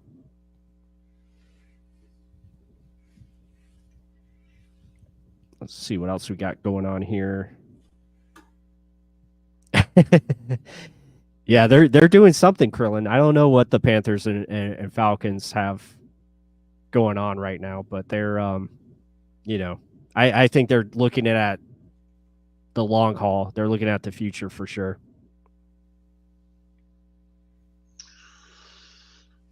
See, the defensive, everyone's giving them crap about the second-round defensive tackle for the Falcons, but it's like if they draft an edge in the first round and take that D tackle, I feel like no one's talking about it. It's exactly. Hindsight. It's that Penix pick that just, for some people, just again, I understand the mindset, but it's I was listening to PFF earlier today, and there hasn't been another scenario where you've paid a quarterback and then done that in the top 10. Like, there's Brett Favre where, Rodgers fell into the late 20s. There's, Bledsoe getting paid, but Brady was a 6th round pick. Like there's times where people have been paid just that same year and then doing it in the top 10. And not only that, $100 million for 2 years. Like, that's crazy. Well, it looks, if you look at the ESPN tracker, it looks like the Jets have traded with the Carolina Panthers. Oh, wow. So the Jets are... Well, that's good because the Panthers need picks. Yeah. So it looks like the Jets are the first one on round 3, number 65. Oh, I see what you mean. Okay, Panthers traded down. Okay. Yeah, all Panthers traded down. Very good. Yeah, they own the first pick for all the rounds. Yeah, that's true. Yeah, because they sucked so bad this last year. They were pretty bad. Imagine sucking so bad. Oh, I forgot the Bucs pick like three picks within each other. That's pretty cool. Yep. Yeah, imagine sucking so bad and trading your number 1 overall pick for the number 1 overall pick that you missed on the year before. Exactly. Yeah, you always wonder. I mean, you just wonder. I remember there was a lot of, I don't want to say controversy when Bryce came out last year, but he was just so small that, there was always questions on, can he handle up or whatever? And then, you trade up what they did to get up there to get him. And then CJ Stroud had the fantastic year he did. Well, and even then, like just watching what happened, like take week 17. The Bucs play like absolute shit with their season on the line. They had the one play get called back that they scored on, the run play. I believe it was Chuba Hubbard. Mm-hmm. He scores, that gets taken back. I think they miss a field goal, which is 3 points. But the entire second half, it was just running the ball. Like they're down 9 points, 9-0, I think is what we won by. They're running the ball with 4 or 5 minutes left in the game. That just tells me that they just had no faith. And then I think you need a Dave. I think Dave Canales is great for him just because he's so energetic. I mean, Dave Canales probably thinks Bryce Young's the greatest thing since sliced bread. Let's just be honest. Like you could give that guy a pile of shit, and Dave Canales would be like, "That's the best looking piece of crap I've ever seen." You know, like I feel like, and I'm not saying Bryce Young is that, but I'm just saying Dave Canales is just so positive, and Bryce Young's season last year was just so bad. He just needs that positivity around him. But with Dave Canales comes the inexperience of very simplistic offense, which is fine, but you're also playing a division who's already seen Dave Canales. Right. Dave Canales has a year's worth of film out there. He's brought over his run game coordinator, offensive line coach from the Bucs. Like, Dave Canales doesn't have 10 years in the end. I mean, he does, but they're all with the Seahawks. 10 years worth of staff from other teams to really bring with him. So Dave Canales is pretty much going to be a copy and paste of what we saw for the most part this past year, which the Bucs already know him. The Saints already know him. The Falcons already know him. So it's like different players. So it's disadvantage where the advantage is like Canales is so positive, but it's just his inexperience and limitations just as a new play caller and especially as a new head coach. I mean, we're talking this guy, yeah, he got his promotion to a QB coach, but I mean, Dave Canales did things the hard way and he was as low as it gets. And finally got up to QB coach, and then within a year as an OC, and then within a year as a head coach. So it's like his ascent is so quick. It's like, you know, making someone your head of sales within like a year of, you know, just booking cold calls. It's like they don't know what the kingdom's supposed to look like. I mean, yeah, he knows Pete Carroll's, but you can't recreate Pete Carroll. Yeah, you know. It kind of reminds me of Raheem Morris when he was with Tampa. You know, he was, hey, you just got promoted to defensive backs coach. Oh, now you're defensive coordinator. Oh, now you're head coach all within a week. You know? Yeah, and that was wild. Well, and then he gets his quarterback and is found on Soho with his quarterback. Well, granted, I mean, Josh Freeman was out doing stuff he probably wasn't supposed to. Morris was just going to nice restaurants. But he was hanging out with his QB who's doing bad things on Saturday nights before games. Yeah. I mean, see, that's the thing. I mean, again, Canales and Morris are good guys. It's just Morris at least has tried and failed and then worked his way up. Morris has coached both sides of the ball. He's been a receivers coach. He's been a DBs coach. He's already been a head coach. He's been with multiple teams. So it's like, okay, Morris, at least you can say, is more seasoned than Canales. That's why it's just like, would Canales have gotten a job if a very inexperienced Dan Morgan becomes the GM? And I just, again, we all saw it. We all love Dave, but as a person, but a head coach that soon is kind of insane in retrospect. And you wonder how well he's going to do without having Baker Mayfield there with him. Well, and that's the thing. I mean, he played some good ball. Let's be honest. And as bad as even Baker's been the past couple years, I mean, he wasn't that bad with the Rams and all that, but like he had his ups and downs. But like Baker's worst year wasn't as bad as what we saw in Bryce last year. Right.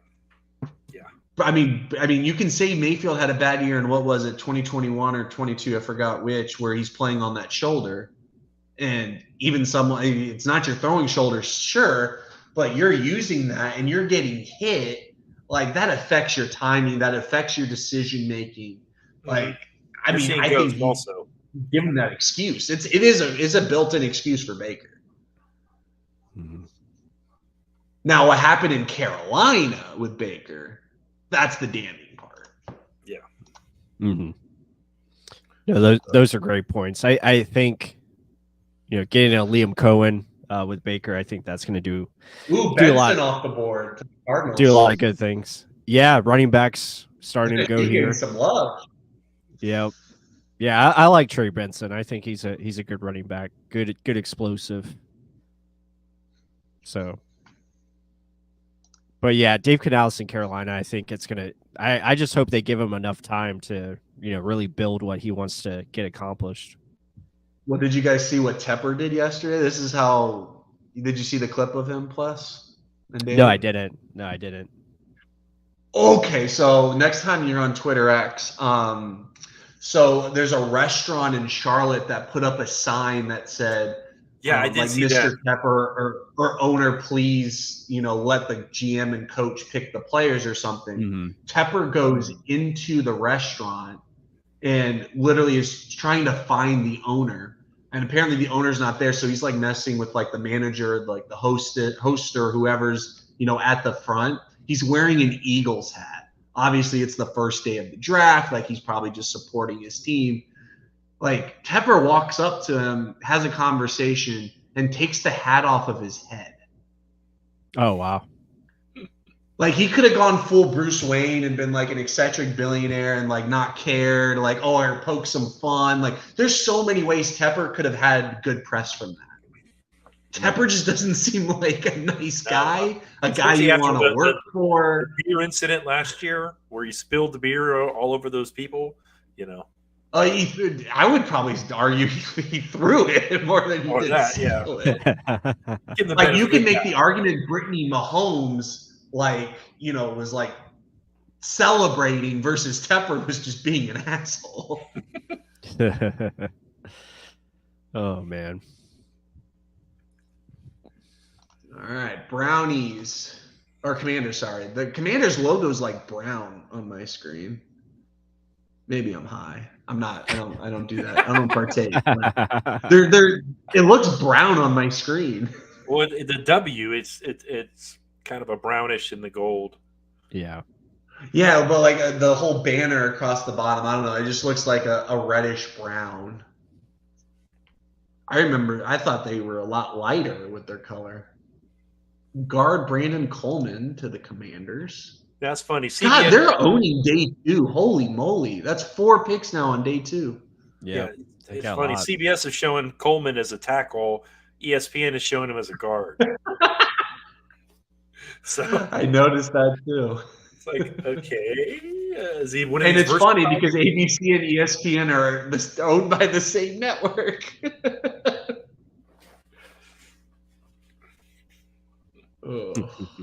Patriots pick is in. All right. Cocaine is a hell of a drug. It's funny. Yeah, Brandon Coleman, I think, is a good player. He was really good in 22 as far as his season before last year. He was much better. So I think that's a good move for Washington. Obviously, adding to the trenches, really solid. So we'll see. We got Patriots up, and then we got some Chargers again, Giants. It looks like the Bucs we're still quite a few ways away. Gotta wait till pick 89. I don't think we'll be trading it up, but who knows? I mean, Jason Light has done it before, so we'll just have to wait. If it is, I feel like it's just going to be a small jump. It's, hey, we like this guy, we want to secure him. We'll trade a 5th to secure it. Yep. No, I agree, G. Vegas. I think they are doing a great job. Washington is overall. They're really building the team a lot better so far with this new management in place. Oh, yeah. They got some really good players. Yes, for sure. Rich, I appreciate you, man. Yeah, be sure to hit that like button, guys. Everyone in here, appreciate all the support. Appreciate you guys sticking with us through, the draft tonight. So glad you guys chose us. We keep it real. That's why we're Real Bucs Talk, and we try to give you guys the best analysis and coverage that we can. Obviously, we're going to try to get some, film work done for Chris Braswell and, the rest of the draft class coming up. So that should be a lot of fun. So be on the lookout for that and much, much more as we're going to continue to, dive into the rest of this offseason coming up, and obviously training camp battles are going to be here before we know it. So that's going to be a lot of fun to dig into. So what do you guys think of I saw it on Twitter today about Goodell wanting to go to an 18-game season, but having 2 bye weeks rather than just 1. 2 bye weeks. Yeah, I think that's the key. That's the key. Yeah, 2 bye weeks is a necessary thing. I mean, I think 2 bye weeks need to be half, personally. Right. Yeah, I think they play too many games already. I'm not a fan of the 17-game schedule. But again, they're going to find a way to make more money, and if they can do it, they'll get away with it. So, well, one of the things I think.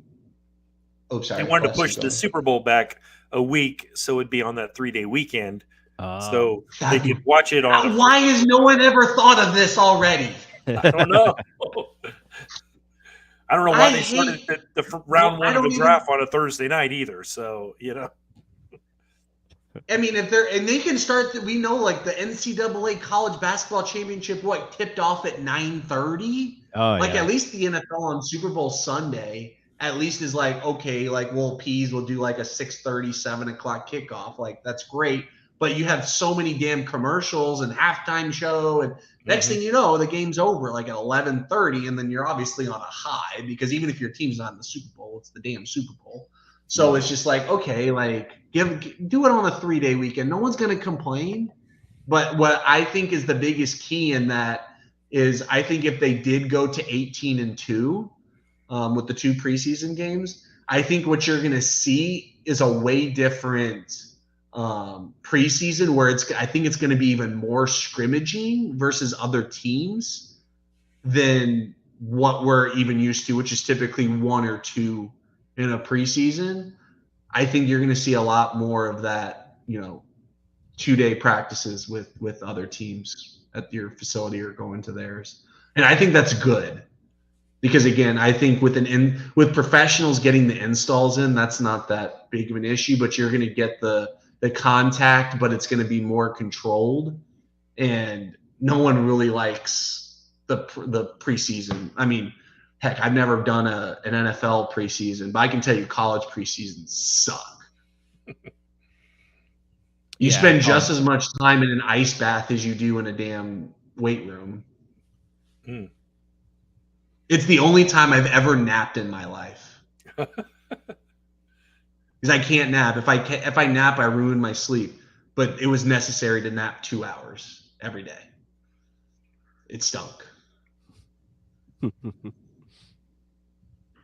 And Pennsylvania ain't Florida either. It's drier heat, but it's not fun.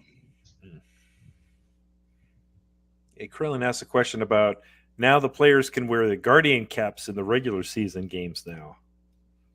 Oh, yeah. Sorry, I cut out at the beginning. What about the regular season games? They can wear the Guardian caps, that rubberized cap over the top of their helmet. Yeah. Yeah, that's interesting. Someone needs to educate me more on those. I mean, I don't, like, do they actually prevent concussions? I don't know the technology. I'm just being honest here. Yeah, I don't know. But if it does help, I mean, sure. I mean, why not? I mean, the NFL doesn't like when players individualize, so, like, right. At least they can be safe. I'm just surprised. I mean, I used to watch NASCAR back in the day, and originally, they just had a little thing that wrapped around their neck. Then they came up with this whole Hans device that bolted up into their helmet, then into like almost a shoulder pads thing. I'm surprised the NFL hasn't done something like that. Where to keep the head injury and to keep neck injuries down. Yep. So we got more offensive linemen off the board. Caden Wallace, offensive tackle from Penn State, is going to be the pick here. And we got a bunch of picks already in, but as the third round continues, we have delays because they have these multiple guest speakers that are coming up and announcing the picks. So I've never heard of this guy. Yeah, it's going to be a little bit behind. Guard that's in there. Then you still got Haynes and Beebe and Mahogany, and I mean, it seems like there's better names than Wallace. I don't know. Yeah, I mean, that's the thing about the draft that makes it so great, is because everyone has different draft boards. How they rank certain players, how they feel about certain prospects. it really is a preference because a certain player might fit your team better than, say, the best player on the board. You know, it just that's how they look at it, and you know, and you can you kind of just see it that way, like especially like trying to think of a pick that went earlier that makes sense, like Malachi Corley going to the Jets. That's a perfect fit for what they do offensively. You know, they have that San Francisco type scheme where they, you know, try to use him in different ways. So I think that makes a lot of sense.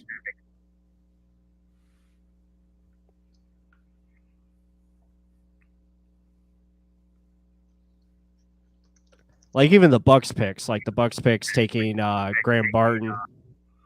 I got a little echo here. Are we good? I don't hear one.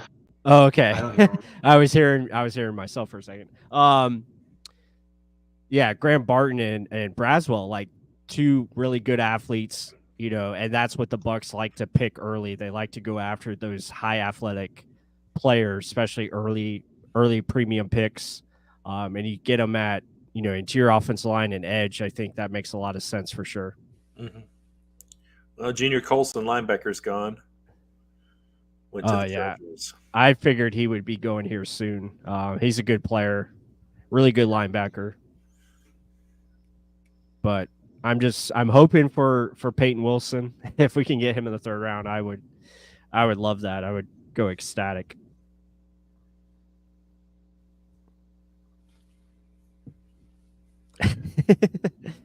You know it, Jay. It's the Shane Falco look. I got that hair flowing very strong tonight. So I'm out here on a outdoor patio balcony. It's really nice. Got the beach behind me, so it's really cool. No sunburn yet today, plus? No sunburn. I was in the sun for a little bit, but I did put sunscreen on. I was smart, you know, and had a hat on, so that was good. I might get sunburned tomorrow. Who knows? I mean, we'll see what happens. Oh, Chargers picked a Michigan guy. Yeah, Junior Colson. How many times do you see a head coach draft the kid that they had in college literally a month ago? It's awesome.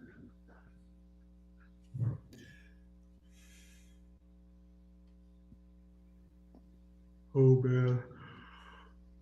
What are we thinking? Krillin's thinking cornerback and then a wide receiver with the second one. Okay. Yeah, I could see that. I don't know about wasted tomorrow. We'll see. We'll see. I don't know about that. I'm probably going to be having a good night's sleep tonight because I didn't get much sleep last night.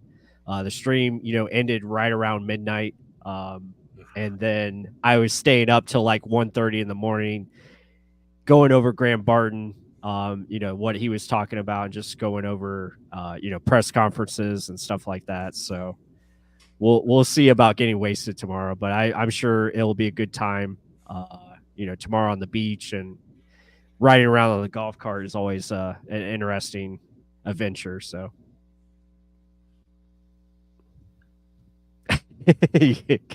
Yeah, moonburn. Yeah, definitely. I could definitely get one of those. I'm still surprised though that we're in the third round and McMillan and Franklin are both still available. And, and even Roman Wilson. I like Roman Wilson. Like he's electric receiver, especially deep threat. Gives you a little. He can do a lot of different things. And Troy Franklin, I like. I feel like there has to be a run coming up on these guys. Oh yeah, for sure. Probably right before our pick. Another cornerback. Jeez, so many cornerbacks in day two. Hopefully it's Kyrie Jackson. Phillips to the Giants. Oh, Andrew Phillips. Okay. I'm hoping Kyrie Jackson gets picked before our selection because I don't like him. I love how Bless is like, everyone just draft players I don't want. So like, just not even 10. Yep. Yeah, he's an older player. Yeah, I mean he's going to be 25 by the time the season starts, and I'm just like, I'm not intrigued by that. And it was, same thing with like Chop Robinson last night. I was like, I don't want that guy. And I was happy that Miami took him, at 21. So that was great. And I thought it was, or no, he got picked after, he was the last edge to go in round 1. So because it was Jared Verse got picked ahead of him. That's right. At 19. Oh God. So JC Allen retweeted a video from 2020 of Braswell live jumping 36, 24, 56-inch vertical. Oh wow. Running.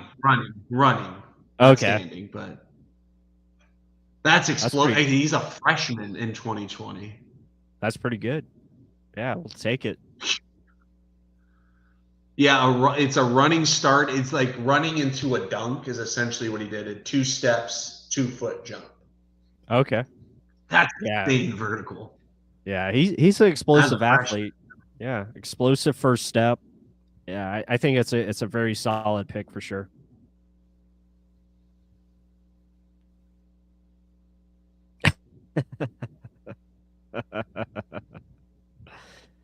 Oh my god. Jay, I don't think Plus is ever going to allow you on this podcast. I don't think Jay wants to be on here, so it's all good. It's all good. We definitely have to I have to find a way to get Krillin on one time. That would be a fun show. The only thing I'm wearing is that jersey.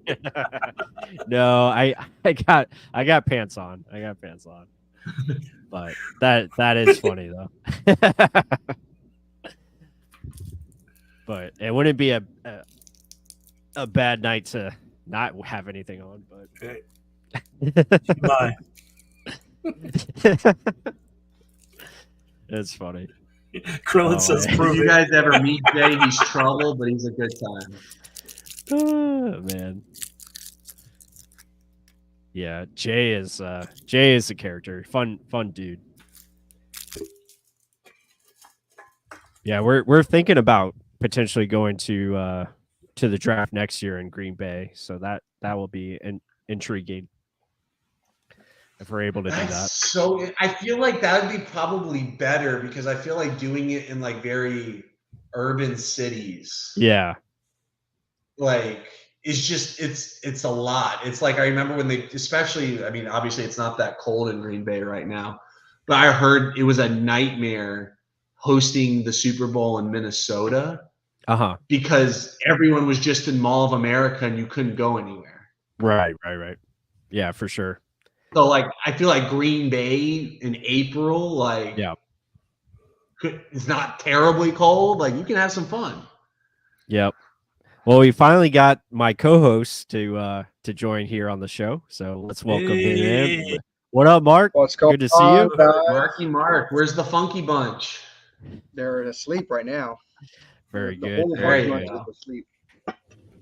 Very good. So, what do we think of these picks so far? Graham Barton, obviously first round pick, and then follow that up with an edge that we thought the Buccaneers were going to go after, and they did with Chris Braswell.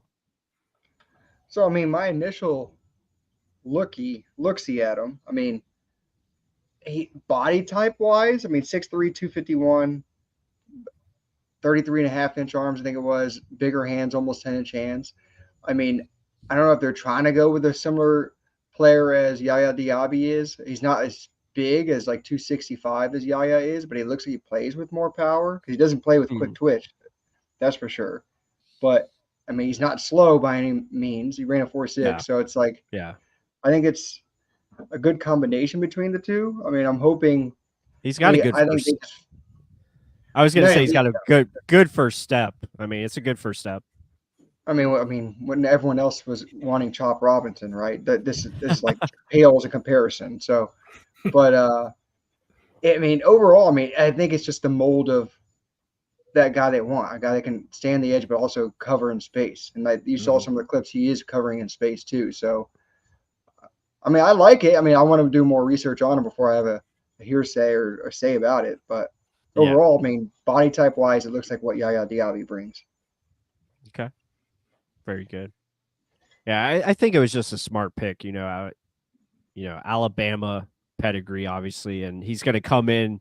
And I think it goes back to what I said earlier about Jason Light picking with a trend or a theme. And we've seen that with Graham Barton, business-like, and now you have Chris Braswell, who's the same type of mentality, all about football. And you kind of see that they're following that trait after Graham Barton. Now you bring in Chris Braswell, who is going to at least come in, and I think at the very minimum, he's going to be a very solid rotational piece for your team. And I think that's something you have to be excited about. Yeah, I think it's cool to have all these guys now, like Gregory, Watts, Ramirez, Braswell, like they're all going to be competing for who's going to get time, right? And, Yeah. I mean, you'd rather have a lot competing and you get the best of the bunch out there. But also I wanted to say, plus, talk about taking one night and turning it into another. Literally, he asked, okay, maybe just put this as an option, and plus, snap of a finger gets it done. I like this. Yeah, yep, absolutely. I mean, David brought it up, and it was And very. here I am. Yep, Right? exactly. Yeah, I'm saying, just snap of the finger. How you doing? I'm doing fine. I've actually been on the show with Ken and Gene before, so with those guys. He came recommended. Yeah. Oh, Again, like I okay. said, Mark, we like background checks before we just hand it out. David at least has passed a background check. I'm not mad about that. Yes, nowadays you definitely need that. Yeah, so I guess I was hinting at what the next pick would be. I'm in the Panthers blue, and they chose a Kentucky player. So Yeah. there you go. You're welcome. Yep. Came at the right time. They at least traded back to at least get some capital. Yeah. I'm surprised he took this guy this high, though. Yeah. I thought he'd be day 3. He's a solid player, though. Great athlete, yeah. Don't get me Yeah, wrong. good player. Plus, what do you think about Peyton Wilson still on the board? What are you itching? Are you begging? Are you making calls? I mean, have you tweeted at Jason Light yet? I should. I really should. Like, DM hit those DMs right now. DM right now and just let him know. There Peyton went Wilson. BB. Peyton Wilson, Jay no matter what. Can't be on the show. Jay, background check. Like, they don't even have to do a background check. It's just upfront check, and no. You're the man, Jay. You're the man. So, did BB go to Dallas? Yep. Oh, okay, Did he?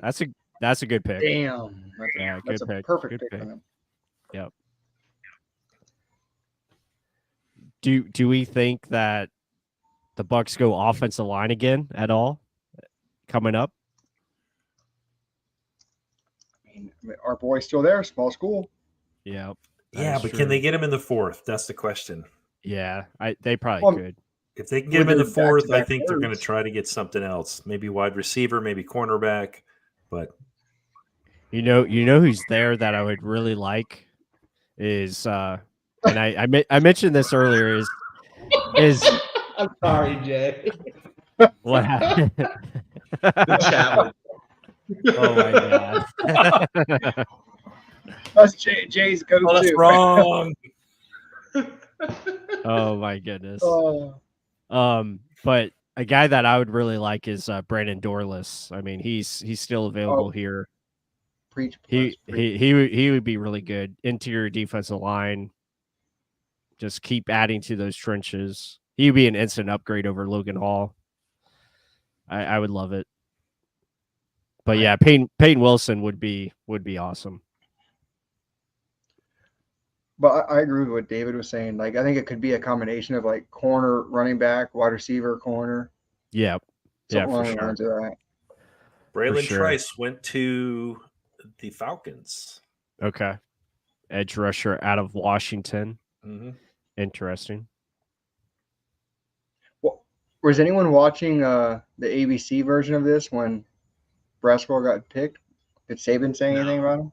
Oh, Yeah, I didn't Oh, watch I didn't that. know Saban was on it. My brain is just not wired to have ABC on. Yeah. I You only Barely wired to have ESPN2 on. My brain is not wired Yeah. to watch Saban, so I mean, if it wasn't, I mean, ESPN2 only because of the NBA playoff game. I thought it was just But look at enticing. the Falcons. Actually made a decent pick. Took them 3 rounds. They finally got there. they can make all the bad picks they want to. That's fine. Rook wasn't that bad though. I thought he was a pretty good pick. Yeah, Rook It was is a a little good high, player. a little high. Well, but- that's the thing. Well, didn't they trade up for him too? Like Yeah. that's they what makes it work. Yeah, That's they what makes it traded up. work. Again, the D tackle pick looks better if you do something non-quarterback day one. They Yeah. could have gone receiver and everyone would have freaked out. It's like, okay, you take the safety tackle, okay, whatever. But like you took the quarterback and you're the talk of the draft. I mean, but he's not going to be on the field for bare minimum 2 years, right? Yeah. I mean, Cousins, other than the Achilles, is not injury prone really either. So Yeah. And dare he play like he's always does, like consistently, like right, not great, but not bad. He's like a really good quarterback. PFF calls it the Kirk Cousins line. It's literally like the Mendoza line for baseball, but it's whether or not you're an average to good quarterback, it's the Kirk Cousins line. Yeah, because fantasy football wise, he puts up great numbers. He gets you a whole bunch of yards. He just doesn't win you the big game. That's pretty much it. No. So, I mean, yeah, just sit in any primetime game and stream someone else. Yeah. That's the strategy. Except for, didn't they like weirdly beat the 49ers last year on like Monday Night Football, and it was like his first primetime win? Since I mean, the only other one they lost to the Colts. The Colts made that like 35-point comeback. Krillin. Rook Ororo. Yeah. The guy had issues saying it too. Interesting. I've heard Trevor Sikkema say it enough times on listening to their podcast, so that's why. Rook Ororo. That would have been a monster line if we got Cooper Beebe though, and it would have been like even more proof to the pudding. Like our interior was that bad. Christian Haynes is still there. Like I really like him, and so is Mahogany. He's still there. Mahogany too. Yeah. I think Dominic Puny is a really good interior as well, even though he played tackle, but slide him inside. Let's see. Let's look some of these up. Just no Michigan O-line. Yeah, I agree there. I'm not a big fan of their offensive linemen. Yeah. Is Chris Jenkins still available? No, he went earlier. Oh, he went. Okay. Yeah. He went early-ish round 2. Yeah. Yeah, I think he was picked 49. He went to Cincinnati, I believe. Yeah. Look at you, Plus. On the money. Yeah. I still have a brain here. Yesterday wasn't there, Plus. It was not. It was not. I was all over the place. So I was like, what the hell's going on? I was like, wait, these guys aren't available? What are you talking about? What? Wait, what do you mean? Caleb Williams is available at 26? Oh, the Bucs could get Jared Verse. Oh, yeah, he's still there. Oh, yeah, this guy's still there. No, they're not. I was like, wait, Plus, you're usually picking me up. What the hell's going on? I know. Yeah, I got whiskey next to me tonight, so the brain is definitely full throttle tonight. So I'm on it tonight. It helped me out last night. Yep. G Vegas. Les is definitely not drunk enough. That is for sure. I'm like semi-sober right now. I mean, what can we do to bring out a fun plus? You're doing it. You're doing it. He's got the Falco jersey on. Yes. He's got whiskey in hand, so he's already more than 3/4 of the way there. I need a refill. I'm gonna have to call my bartender over. Marky. Throw the glass out. Yep. He's coming. Good. Good. Now, do you go to a different beach house every time, or is this No, the it's same? usually it's like the same 2 spots that we usually hit up. So, Okay. but yeah, I do need your shades, Jay. You stole them. No, I'm just kidding. Well, I was going to say Yeah. running back wise, because this is usually an area where I Jason mean, Light does attack one. running back wise, there are good running backs available. I love Marshawn Lloyd. I like Jalen Wright from Tennessee. Audric Estime is a fan. I like him a lot. It's just, can you wait till 125 to get a running back? He never does. We always say to wait. Yeah, he usually through the second or third round. That's where he's in. Well, third round has been the round for him when it comes to running back. So, and you think he's going to pick up Ray Davis since he was just at Kentucky, right? I'm wearing that. Yeah, but Ray Davis is another one. Again, just older prospect, already going to be 25. That's what kind of worries me. Thank you, sir. Woof, 25. Yeah, made me feel like a geezer. Plus, damn. I'm 1 year behind you. Yeah, and I have kids that are older than 25. There you go. And younger, but Jeez. I think my oldest is going to be 28 this year. Yeah. Okay. The time flies, man. Yeah, I'm gonna Plus when you be. have kids. I'm gonna be 34 this year. Mark's gonna be 35. Yeah, 35. Yep. His face on that. He knew it was coming. He just braced for it. Yep. It's to a point where I don't even know. And my daughter knew what age I was turning. I'm like, I'm not turning that. She goes, yeah, you are. I go, oh no, she's right. Gosh. Yep. Yeah, but hey, still moving, still breathing. Hey, that's what matters. Take it a day at a time. Mm-hmm.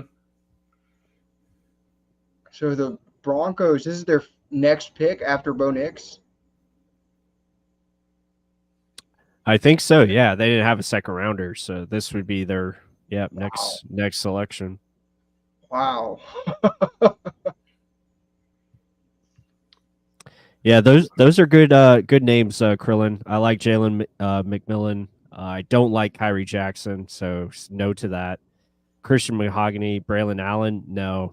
Theo Johnson, I would be intrigued by Theo Johnson just because he's a big tight end that can move and athletic.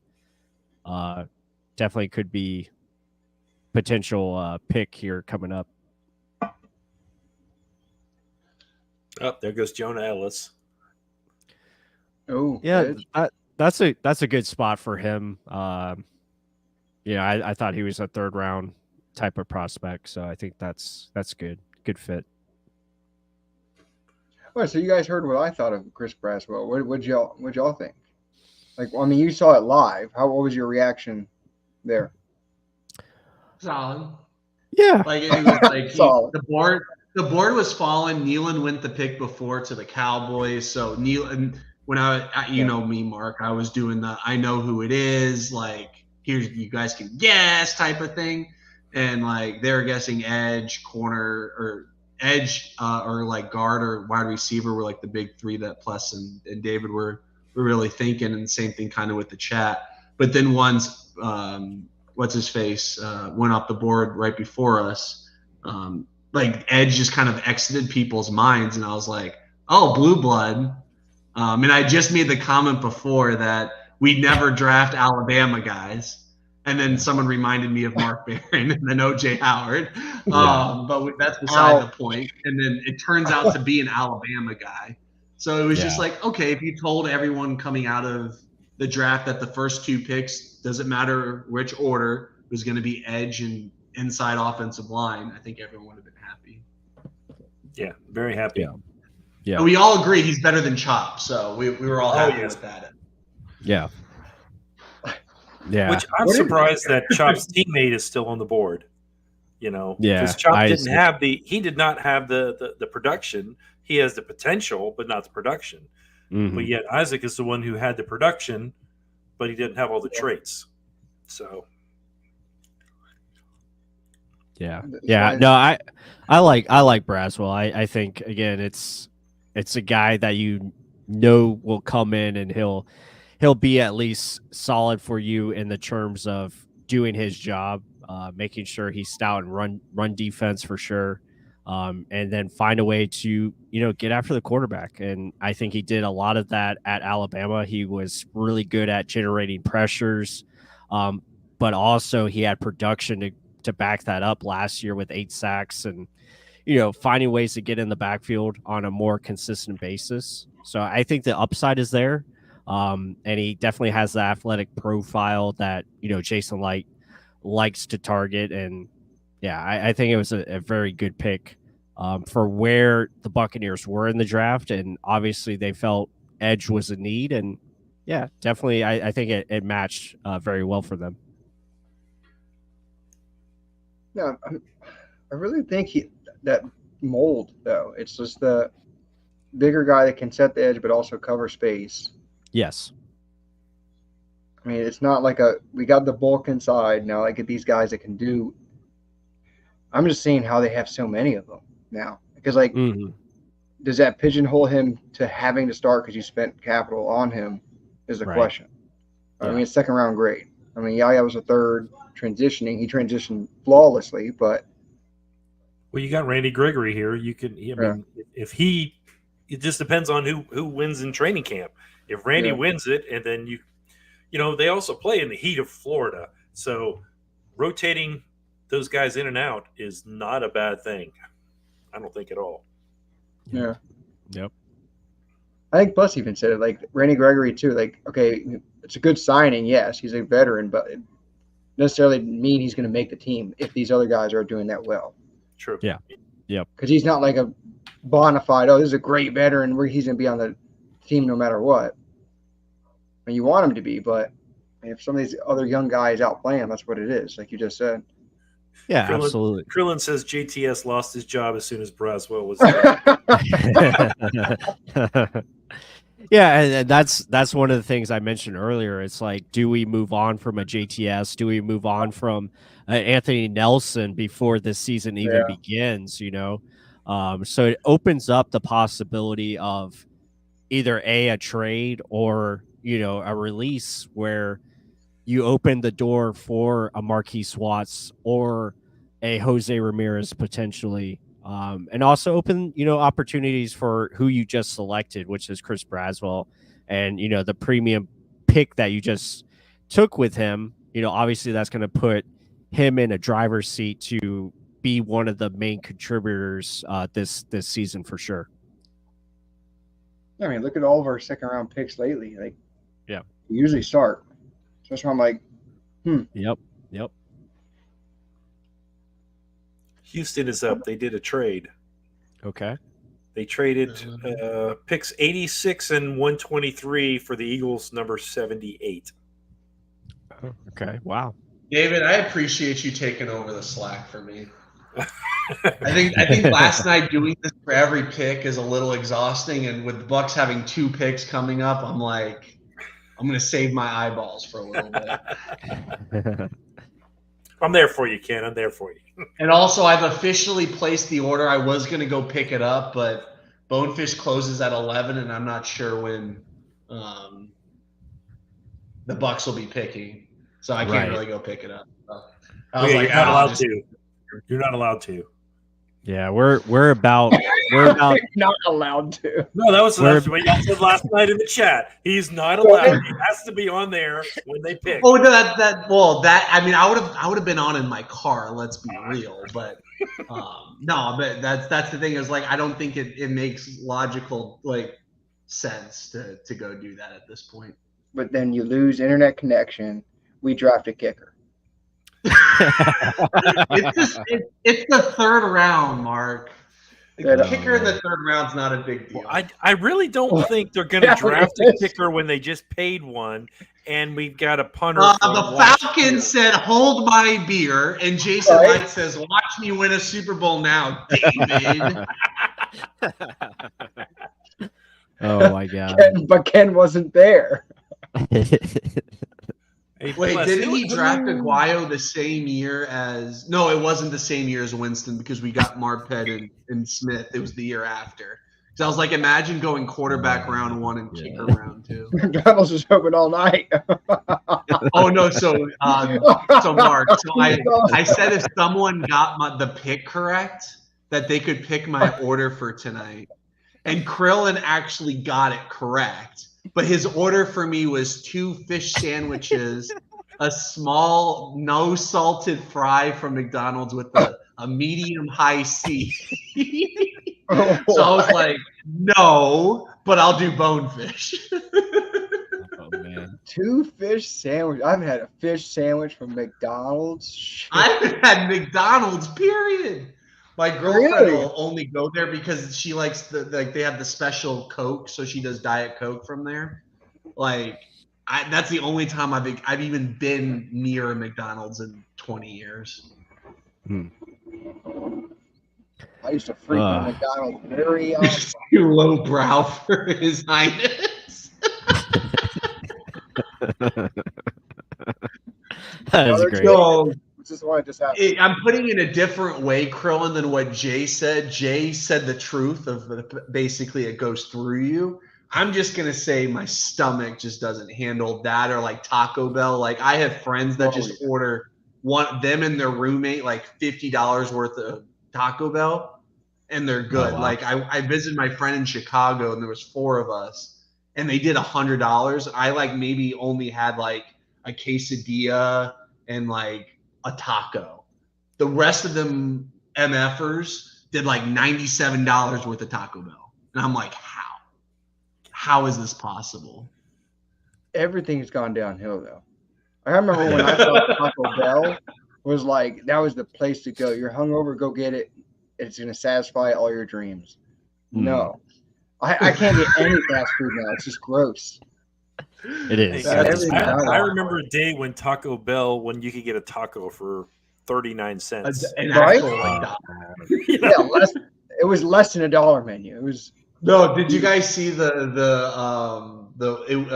of my people that I follow tweeted out that Subway was doing a promotion for a $6 6-inch? I was like, oh Damn. God, the $5 footlongs. What has Yep. inflation done? $6 6-inch. Is that they have a commercial doing it? $6 6-inch. Right? I think it's because they're in California. So it's just probably just like obviously they're more expensive, but like because I don't think it's happening in like North Carolina, for instance. But if that was the promotion, I was like, oh Lord, what has the world come to? Oh man. Because I think like Classic. aren't like speaking of fast food, I think isn't like a Big Mac meal like $30 in California now? That's Probably. insane. I think I That's saw crazy. something that gasoline is like $6 a gallon in California. Yeah. Big Mac Oh. meal. Jesus. Yeah, cost. Meanwhile, I guess that's probably why all the Californians like In-N-Out, because it's basically a better version of McDonald's and probably cheaper. I don't know if it's cheap.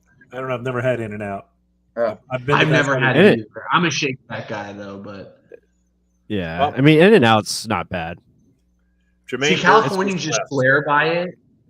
I feel like tourists come and it's like, yeah, like it's good.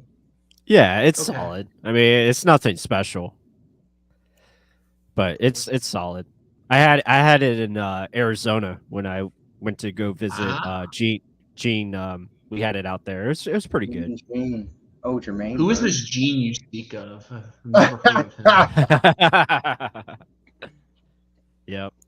He wore the Hawaiian It shirt was last night, so I'm filling in for him tonight. There you go. Ah. I like that. Oh, shirt.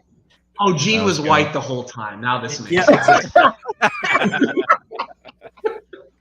Oh my god. Hey, do you want to know what's funny, y'all? This is me not even drinking anything, just tired. My tired is my drunk. I just saw Long this day, boy. comment. Another Alabama off the board. Burton Oh my Bengals. God. Plus, watch out. Wasn't he the one that got in all kinds of trouble? They kept transferring schools. Jermaine Burton. Yeah, Burton? yeah, Jermaine Burton. Yes, yeah. He punched a girl in the face. Isn't that what happened? I think After so. a loss? Yeah. Yeah, yeah. I think he was walking off the field and the girl was like was running over to celebrate and he hit her in the face. No. I'm sorry. I'm pulling up the TMZ for that right now. Right, it was like on the field, so like everyone could see. Yeah. Holy shnikes. Yeah, it was pretty bad. I mean that's immaturity at its finest. But Oh yeah. I guess you could say he has that competitive fire. He didn't like to lose, so he just. Meanwhile, at Duke, I don't endorse it at all, guys. I say, meanwhile, all the basketball players get trumped, but I guess all the football players are ready to go. Because, like, when the Duke center, Kyle Filipowski, got ran over after Duke got upset, like, he had to like, be carried off the court. Meanwhile, this guy's punching fans. Yeah, remember Mixon's? That was nuts. Yeah. He knocked the girl out. They got that on video, too, right? Yeah. Oh yeah, that was that. He's a 10 of millionaire. Well, like right after Ray Rice too. Yeah, we're talking about Tyreek Hill. He punch his 3-year-old in the chest.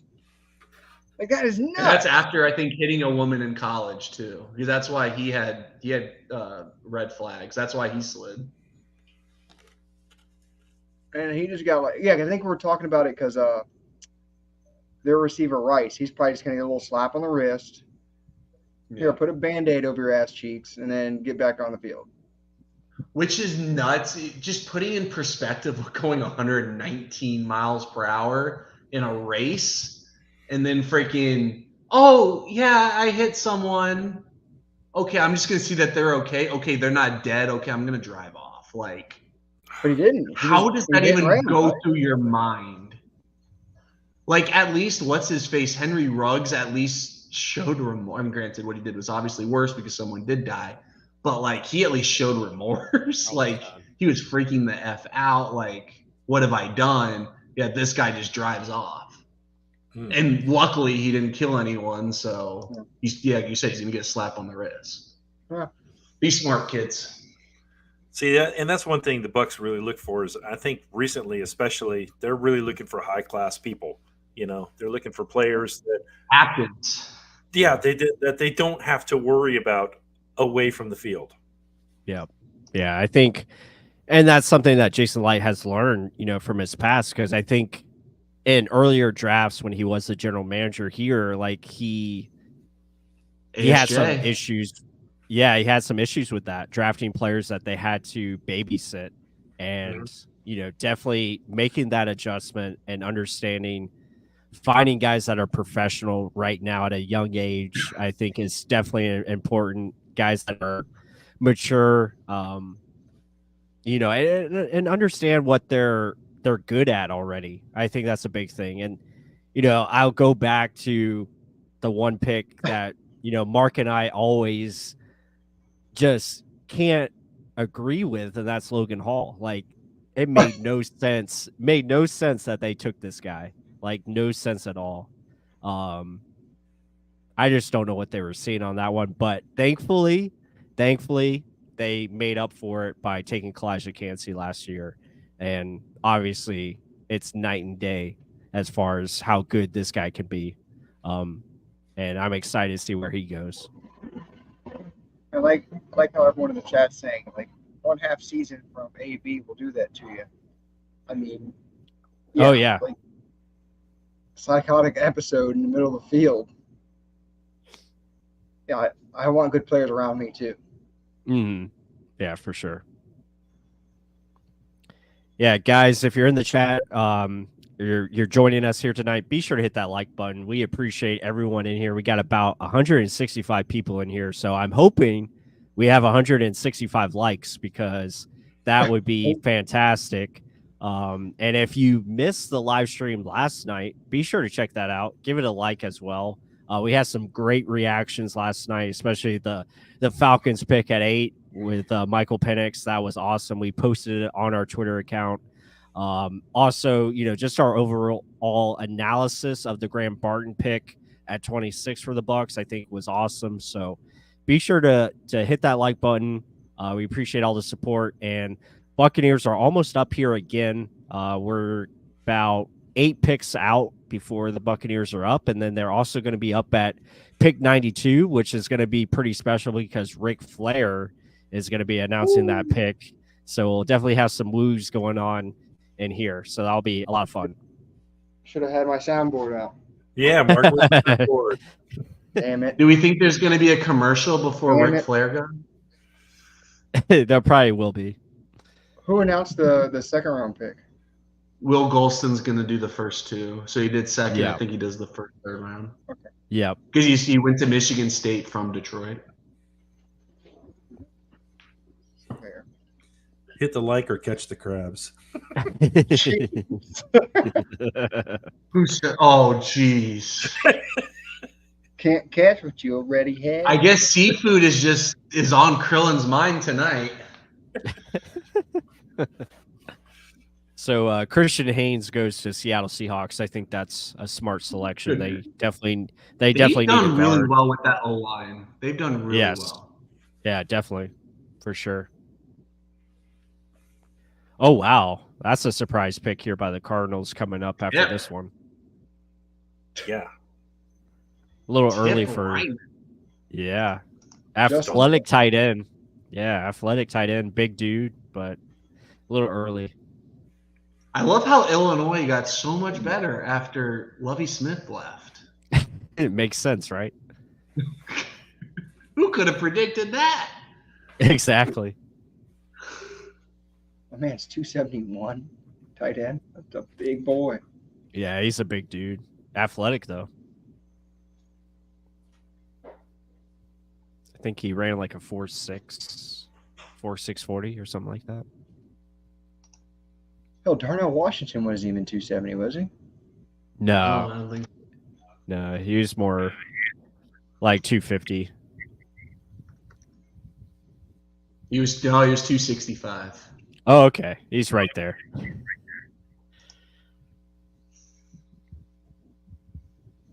But that's obviously Darnell holds a little bit more different kind of weight as well. That man is broad. Yeah. I was wanting him bad. But second round, yeah, that's rich. Yeah. And they didn't even use him right in Pittsburgh. I feel like Cade Otton is everything you want out of a 4th round tight end. He's solid. Yeah, he's Out of a 4th round tight end, who's the other Yeah. 4th round tight end who's really taken? There's what's his face who was the blocker only, Luke Stalker. He's really the only person. Stalker. He had a nice little career though. Yeah, I think Made he some was. money. Did he turn into a special teams ace too? Because he stayed in the league for a little while. I just did. know he was a certified 6th offensive tackle. And when you're in goal line, he's your tight. He's on the field. It's basically Luke Stalker's Right. role. It's good to see you, Al. Oh man, everyone loved Kyron Williams, and then they just go and take Blake Corum. They're the same guy. Yeah, pretty much. Oh, that's why it's like what? He gave him a big kiss.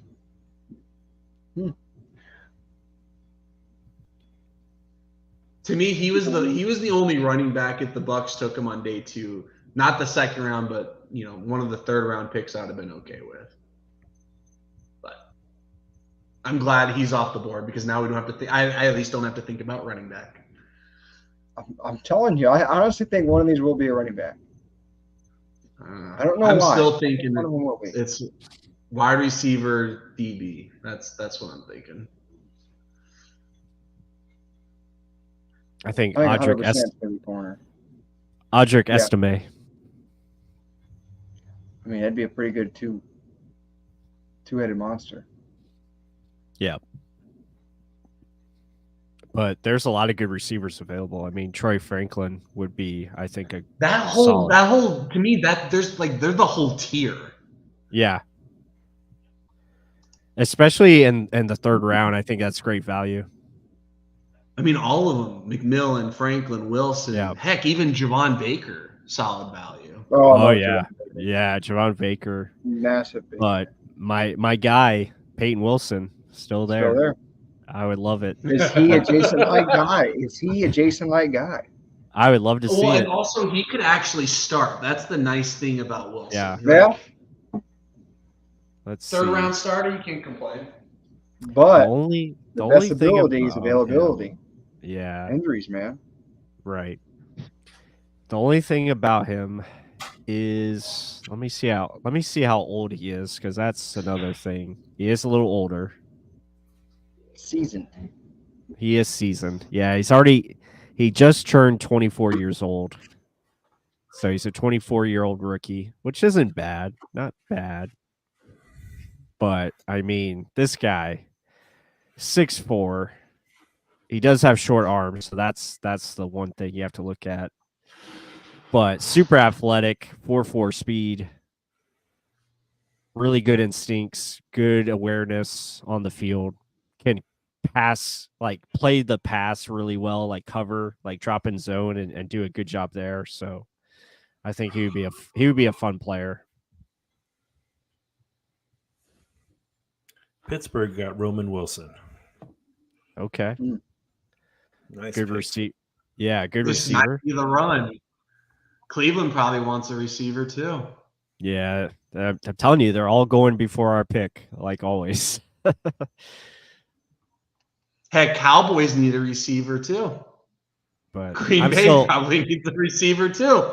I'm holding Philly out hope. doesn't. Yeah, I'm holding out hope for Brandon Dorless. That's the guy I really like. I'm with you there, Plus. I am with you there. Yeah, I really like him.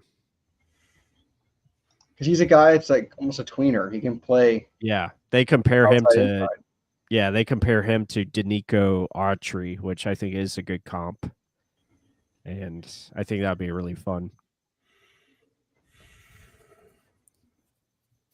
And he's from Fort Lauderdale, so he's a Florida native.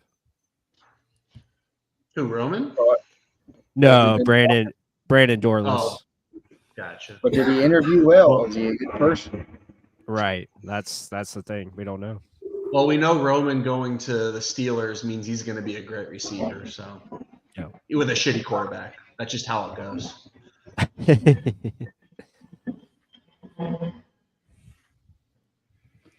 Mike Tomlin still looks pretty young.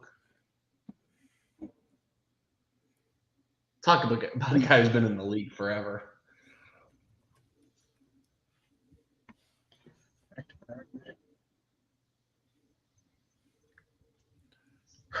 $24. Because Plus don't deal with 25-year-olds. No, not at all. Hell, wasn't Villa 24 when we drafted him? Or is he 23? No, he was 23. He was a little He's 23. little younger than that. Because he's coming up on 30 now.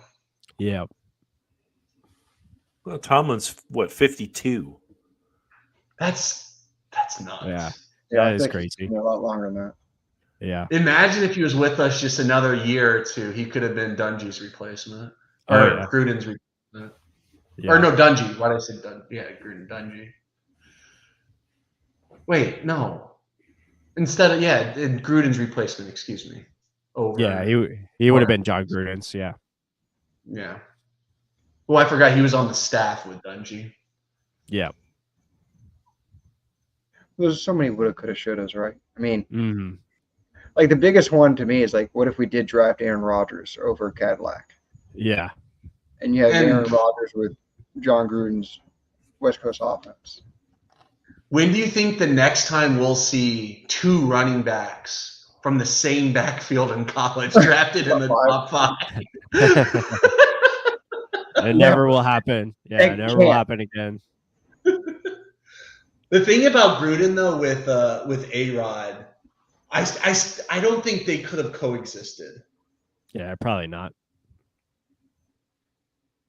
Well, plus like also the situation, because that's what everyone's doing now, like having that quarterback sit, learn, and then I mean that's like the Green Bay way now. Aaron Rodgers did it, Jordan Love did it, Patrick Mahomes did it, and like how successful all of them are right now. So it's, I mean, we wouldn't have done that. We would, nope, you're getting in there. Mm-hmm. And you're getting All yelled right, Mark, at. you can't be upset at me. I'm gonna have to walk outside to get my food. Look, the Let's pray ghost that is there's back. not a trade up. The ghost is back in the background. He's going to suck you up. It's just a puppy. See, I need to get that sound effect. The damn ghost noise. yeah. All right, boys, I'll be right back. We better not trade up. I'll say that. I'll keep my phone on me.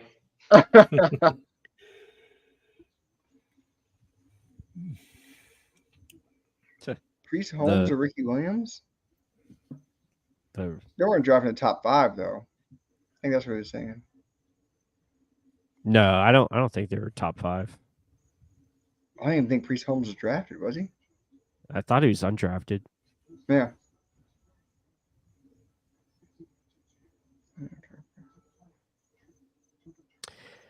Yeah, so I mean Braswell we like a lot. I think he's going to be at least a solid player for the Buccaneers. Again, just offers good first step, good athleticism overall. Has surprising power to his game, and I think that is something that the Buccaneers are definitely looking at more when it comes to their edge players. You see that with Yaya Diaby, and I think that's a good thing to have. It's if you have that power.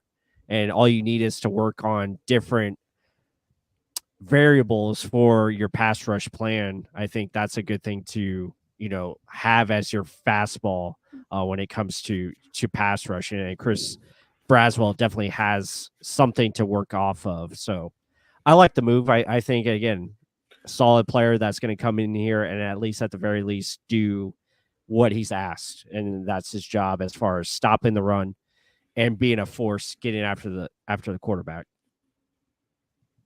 So like that. Like it a lot. I concur. Oh yeah, definitely. Yep.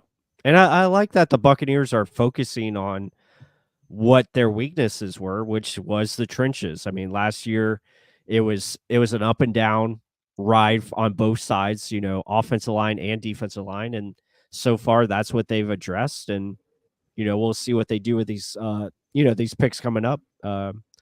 Do they go, skill positions, or do they continue to go, inside the trenches? We'll have to see. I mean, wide receiver wise, who are some of the? You said Troy Franklin. Who else? Yeah, I mean, receiver. I think as far as fits, you have to look at, Jalen McMillan. I think reminds me a lot of a little bit of Trey Palmer. But again, he's got good size, good separator. Troy Franklin, I like a lot.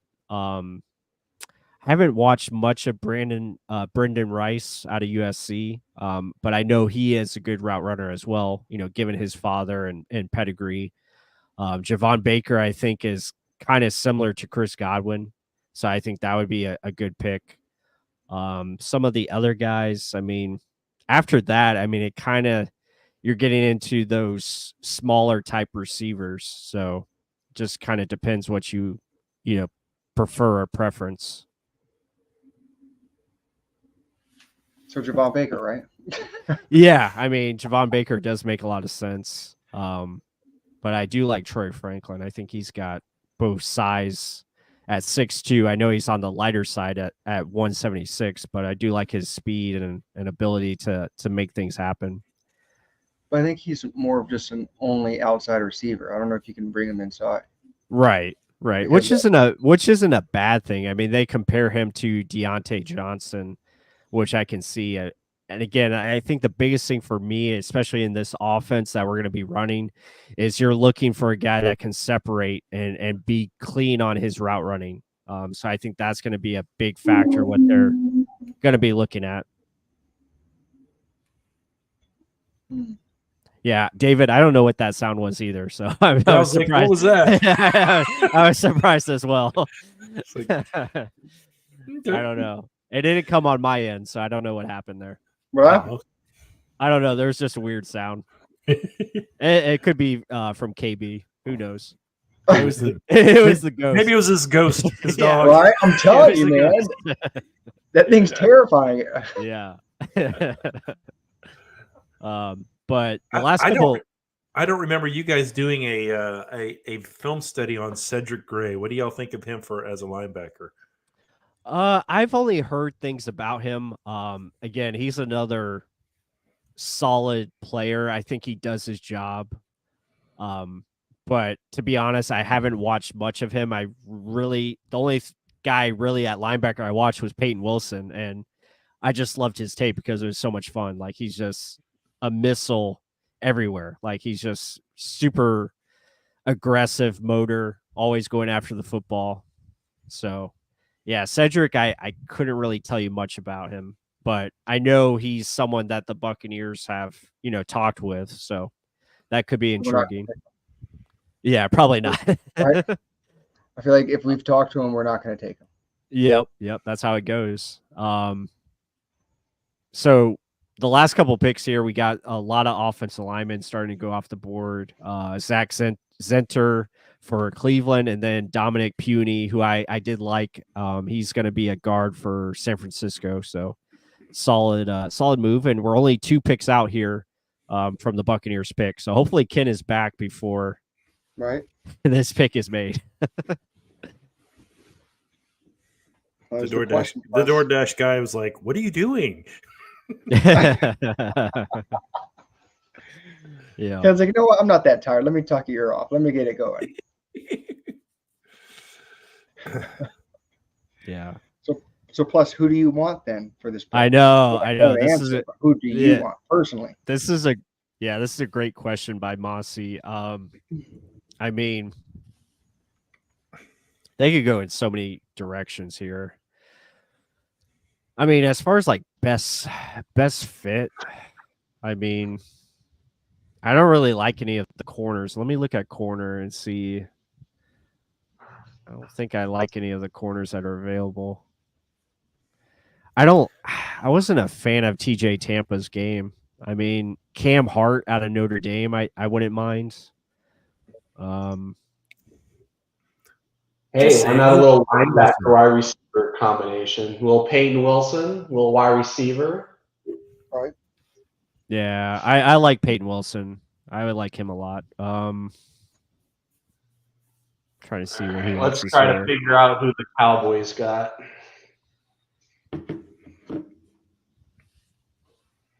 Yeah, that's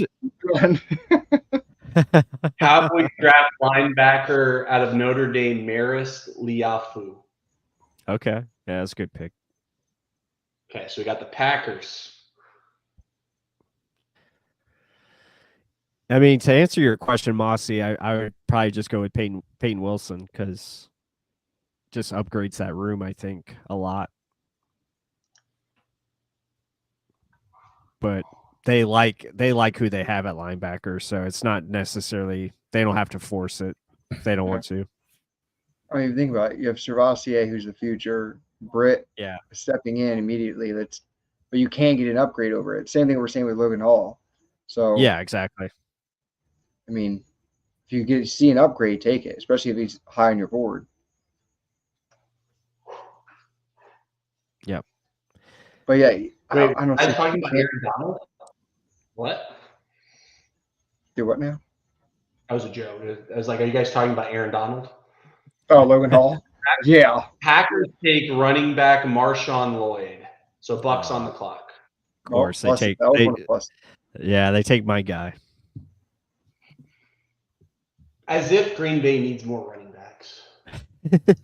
They say Aaron Jones, you won't take a pay cut? Okay, we'll cut you. We'll sign Josh Jacobs to the correct deal. And the same deal that you basically had. And we'll just do that. Oh, and we have A.J. Dillon. No, we're not going to trade him. Let's draft another running back.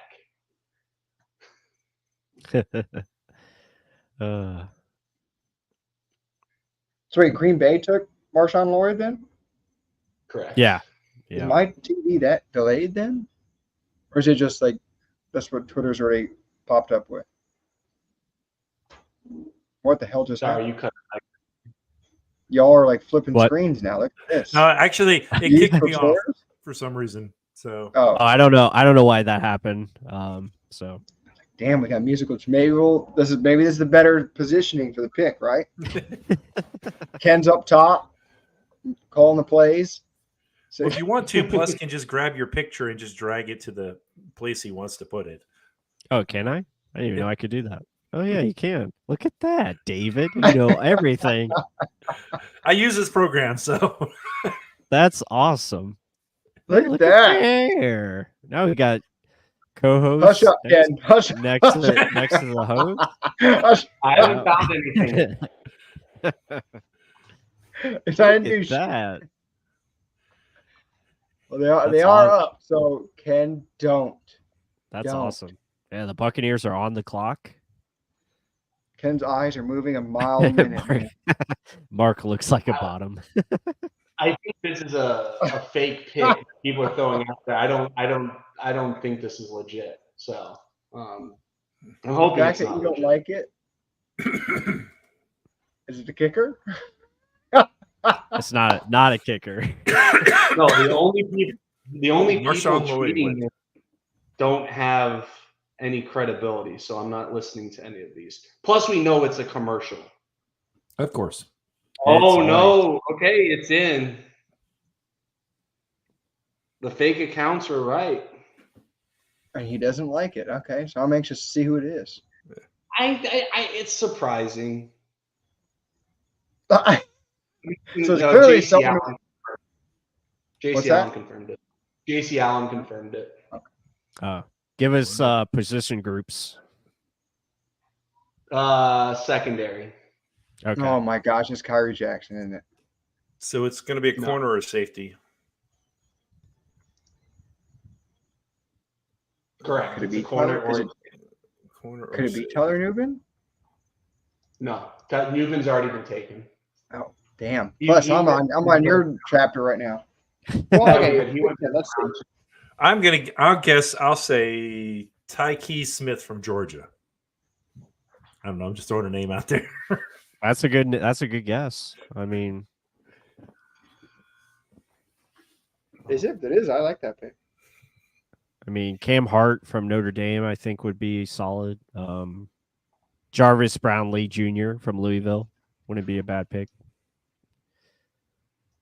All I'm gonna say is if it's TJ Tampa, it's from a well-known school. I'm not gonna say if it's a blue blood or not, but Okay. it's not like a small school. Yeah, it is. I mean- Okay, good. No, I like Okay. the pick. SEC. Yeah, I like the pick. Okay, I didn't know it was popping up on the screen here. Hey, I was right. I did pick it. Yeah. Smith, so I'm gonna need y'all to weigh in here. I know. Oh, I see Oh. him intercepting a ball. That's good. So, I mean, I looked him up. Go ahead, Wes. I like Tyreek Smith. Again, this is a guy that could play slot or safety for you. He adds I like multiple- him blitzing. multiple versatility. He's from Georgia, so he had really good production. Again, he's smaller in stature, but he tackles very 5'10". well. Yep. So basically, he can be taking over for Jordan Whitehead after 2 years. Yes, but he can also play the slot. That works Like, for me. yeah, he can play the nickel if you need him to. Cool. Yeah. So he can battle Indian then. That's cool. Yes, I like it a lot. I think that's a great pick. Mhm. And again, Cool. it follows what we've been talking about with the motto of this draft class, and that's picking guys that are professional, understanding their roles, understanding their jobs, and again going after it and trying to continue to get better with their craft. So I think it's a very solid pick here for the Buccaneers, especially in the third round. I think this is where Tyreek Smith was very good value to get someone like this. Not to correct you, Plus. I just want to make sure we give this man his respect because I'm gonna mess this up 15 times, knowing me. Tyke. Oh, Tyke. Okay. I'll say he's very handsy, very aggressive. He's not going to let you win on your release. He may get flagged a lot in the NFL, but ultra aggressive. I just hope he's not like from years past. Hey. Like we're talking way back, like Leonard Johnson, where very aggressive, but not the full athlete that. I mean, other guys NFL Network just say day one starter, so I'll take that. I mean, production. I don't know how that happened, though. I mean, Jordan Whitehead still got it. Yeah, Jordan's going to play. But it could be depth in case there is an injury, heaven forbid. We know Antoine can get nicked up every once in a while. So in a way that Jordan plays gets he's hurt. one hit away from blowing out his shoulder like he did in the playoffs in 2020. All right. I wouldn't mind Malik Washington right here, personally. For the Packers? 92? No, for the Bucs. Oh, okay. Because we're the next pick after the. That'd be a hell of a slot. A guy that's like a upgrade over Tompkins. I'll say that. Damn, I didn't expect Tyke Smith to test that well. What did he run? 4.46. Split it. 36-inch vert. Yeah, he's a good athlete.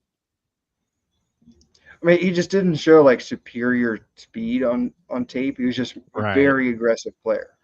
Yeah, I mean, he knows where to be. Like he's very instinctual. He understands his job and reads it well. Yeah, when you see him, like he's upper half kind of solid.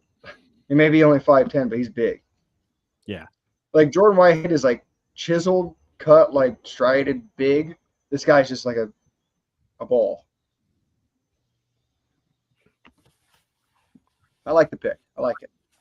Yeah, I think he's got flexibility. Like I said, he can play in the slot for you, and he can just be that multiple defender. He kind of has, what you already have in Jordan Whitehead and Antoine Winfield with their flexibility. So you add another playmaker like that to the team.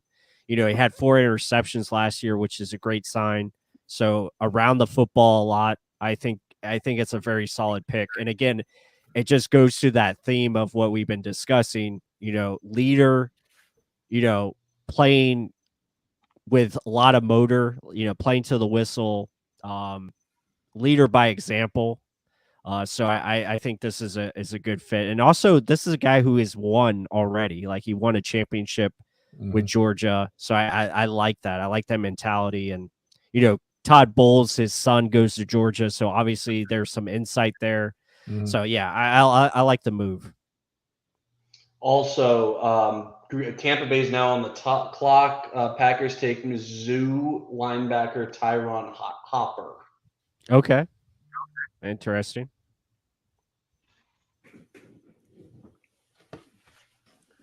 Slot defender, safety. Yeah. It truly always is a damn commercial before. Speaking of commercials. Oh, and this is Ric Flair too. So I feel like this is going to take a while before it shows up for actual TV. They need to get his old ass up there.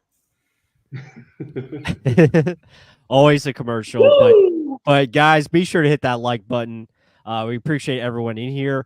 Let us know what you guys think of this latest pick by the Buccaneers. Do you like the selection of Tyke Smith out of Georgia, safety / nickelback? I think it's a very solid move, but let us know what you guys think.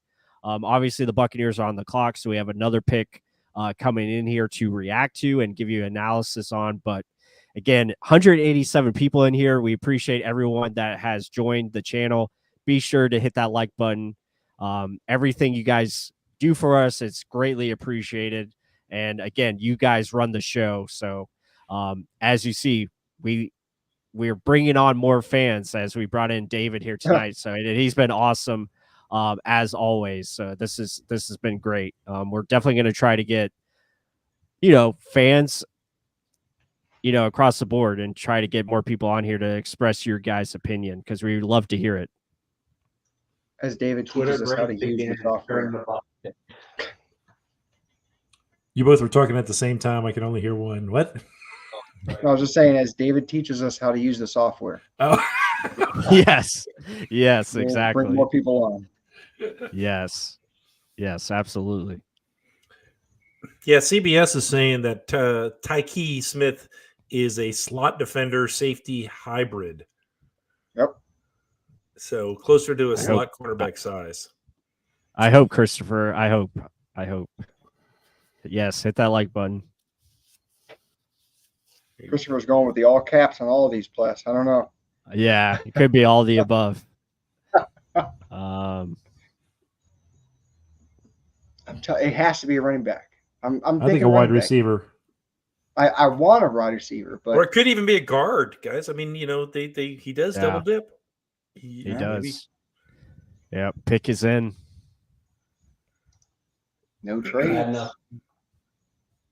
No trades. No.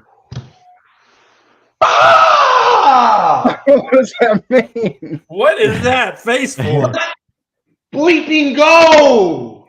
Okay, Okay. let's do it. I'm excited. Oh, we got sexy in the house. We got sexy. Nice pick. Wait, wasn't Ric Flair supposed to do it? Why did a woman do it? I I told don't you know. he's old. He couldn't make it. His old ass couldn't make it. Nice pick. I love this. Good pick. I love this. So it looks like it's receiver Jalen McMillan. It looks like that is the Correct. selection. Let's call it. All right. Yeah, Let's I bring- like McMillan.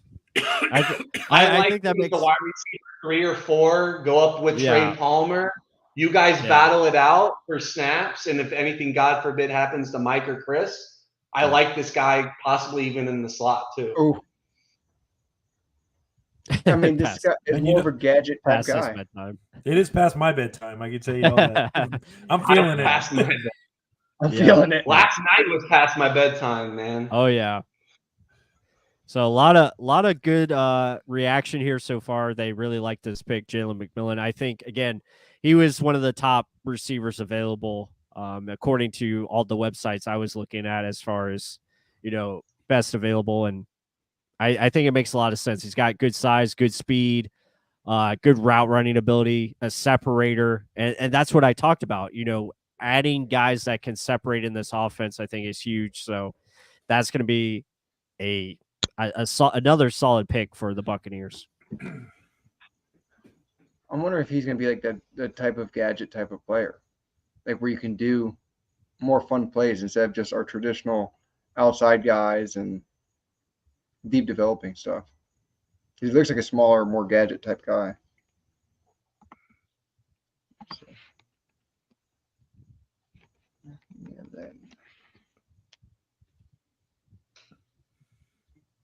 So all 3 Washington receivers gone. Yep. Well, Tampa loves their Washington players. Right? Oh yeah. Damn. Yeah. Can't leave one draft without one. Mm-hmm. No, absolutely not. No, I love this though. I mean, think that's yeah. well for like a guard or corner to be like your day 3 picks to be competition. I think they maybe a linebacker in there too, running back. Like you have 4 picks and really 4 positions to really get those key depth pieces for those last spots. Basically, I love it. Yeah, I mean, he fits the athletic threshold that the Buccaneers look for receiver. I mean, he's got the long arms at 32 inches, 6'1", 10-inch hands, good athletic score with a 4.47, 1.53 10-yard split. Very good 3-cone drill at 6.94. So good quickness, good acceleration, and again, his projection was round 3, and the Buccaneers got him close to the end of round 3, which is awesome. They categorize him as a slot target, good size and production. So I think he's got potential to hopefully develop, like Mark says, into that outside/inside receiver that could be versatile for you. And we'll just have to see how it goes. But I like that they bring him in, gives you competition for Trey Palmer. And I think that's important. Was my reaction quality for you, plus Mark? Quality. It was great. We're definitely clipping it. It's going to be, out on the profile on the channel. Let's do it. Yes, I yes, think- sir. I honestly, genuinely believe that they were going to do it. I didn't think they were going to do it. That's why I was so hyped. I guarantee you, Plus thought that was Peyton Wilson. did. With your reaction, I bet he was I like, did. "Oh, I did. I was getting excited. Linebacker not sexy enough, and I'm already over the inside linebacker, Mr. D White. So thank you, Jay." I hate y'all, by the way. Yeah. No, Jay, Jay, we're Mr. not positive vibes over here. We're not that- Get a cold one, Jay. Yeah, we're not that far behind you, Jay. We're probably gonna wrap things up here Yeah. shortly and call it a night for the stream. Buccaneers come away with, I think, 3 solid football players that can come in year one and contribute, and I think that's what you're looking for. And now with the first 4 picks, I mean, you get Graham Barton, you get Chris Braswell, and now Tyke Smith from Georgia and Jalen McMillan out of Washington. Potential starters. I mean, potential starters at every pick. And I think you have to be excited about that and just the development that's going to happen. It's going to be really cool to see how things turn out for these players. Mm. As Mark reads. I'm a little let down that Ric Flair wasn't there. I am a little let down. Well, let's be honest, If you would have gone and got your soundboard, I could understand it would be even worse. But right? I would have made it up for him. And that's why I'm so upset. I was expecting a woo. How are you gonna type something and not bring it out? Yeah. But I'll turn the floor to David. It was awesome having you on with us. This was great. Hearing you talk about the Bucs and also just your thoughts and your analysis as well. Much appreciated. And you always you're in the chat with us and giving us support. So it was awesome to finally meet face to face and get you on the show as well. I appreciate it. Thank you guys very much. Yes. Thank you. Yes, Yeah, it David, was- we're gonna be asking more questions soon. Don't worry. Oh, sure. I mean, plus you got my info from Twitter, so I check David, it out. as your new agent, I recommend that you negotiate a percentage here of all future Real Bucks Talk earnings for your expertise. And that way I get a percentage of your percentage. Oh. Well, what about Gene? Sorry, Gene. Yeah. There's not enough bread to go around for this Thanksgiving meal. And KB, man, it's always a pleasure having you on the show. I mean, again, we have you on for the reactions. It's just awesome. And your analysis as well. I mean, it's always a great time.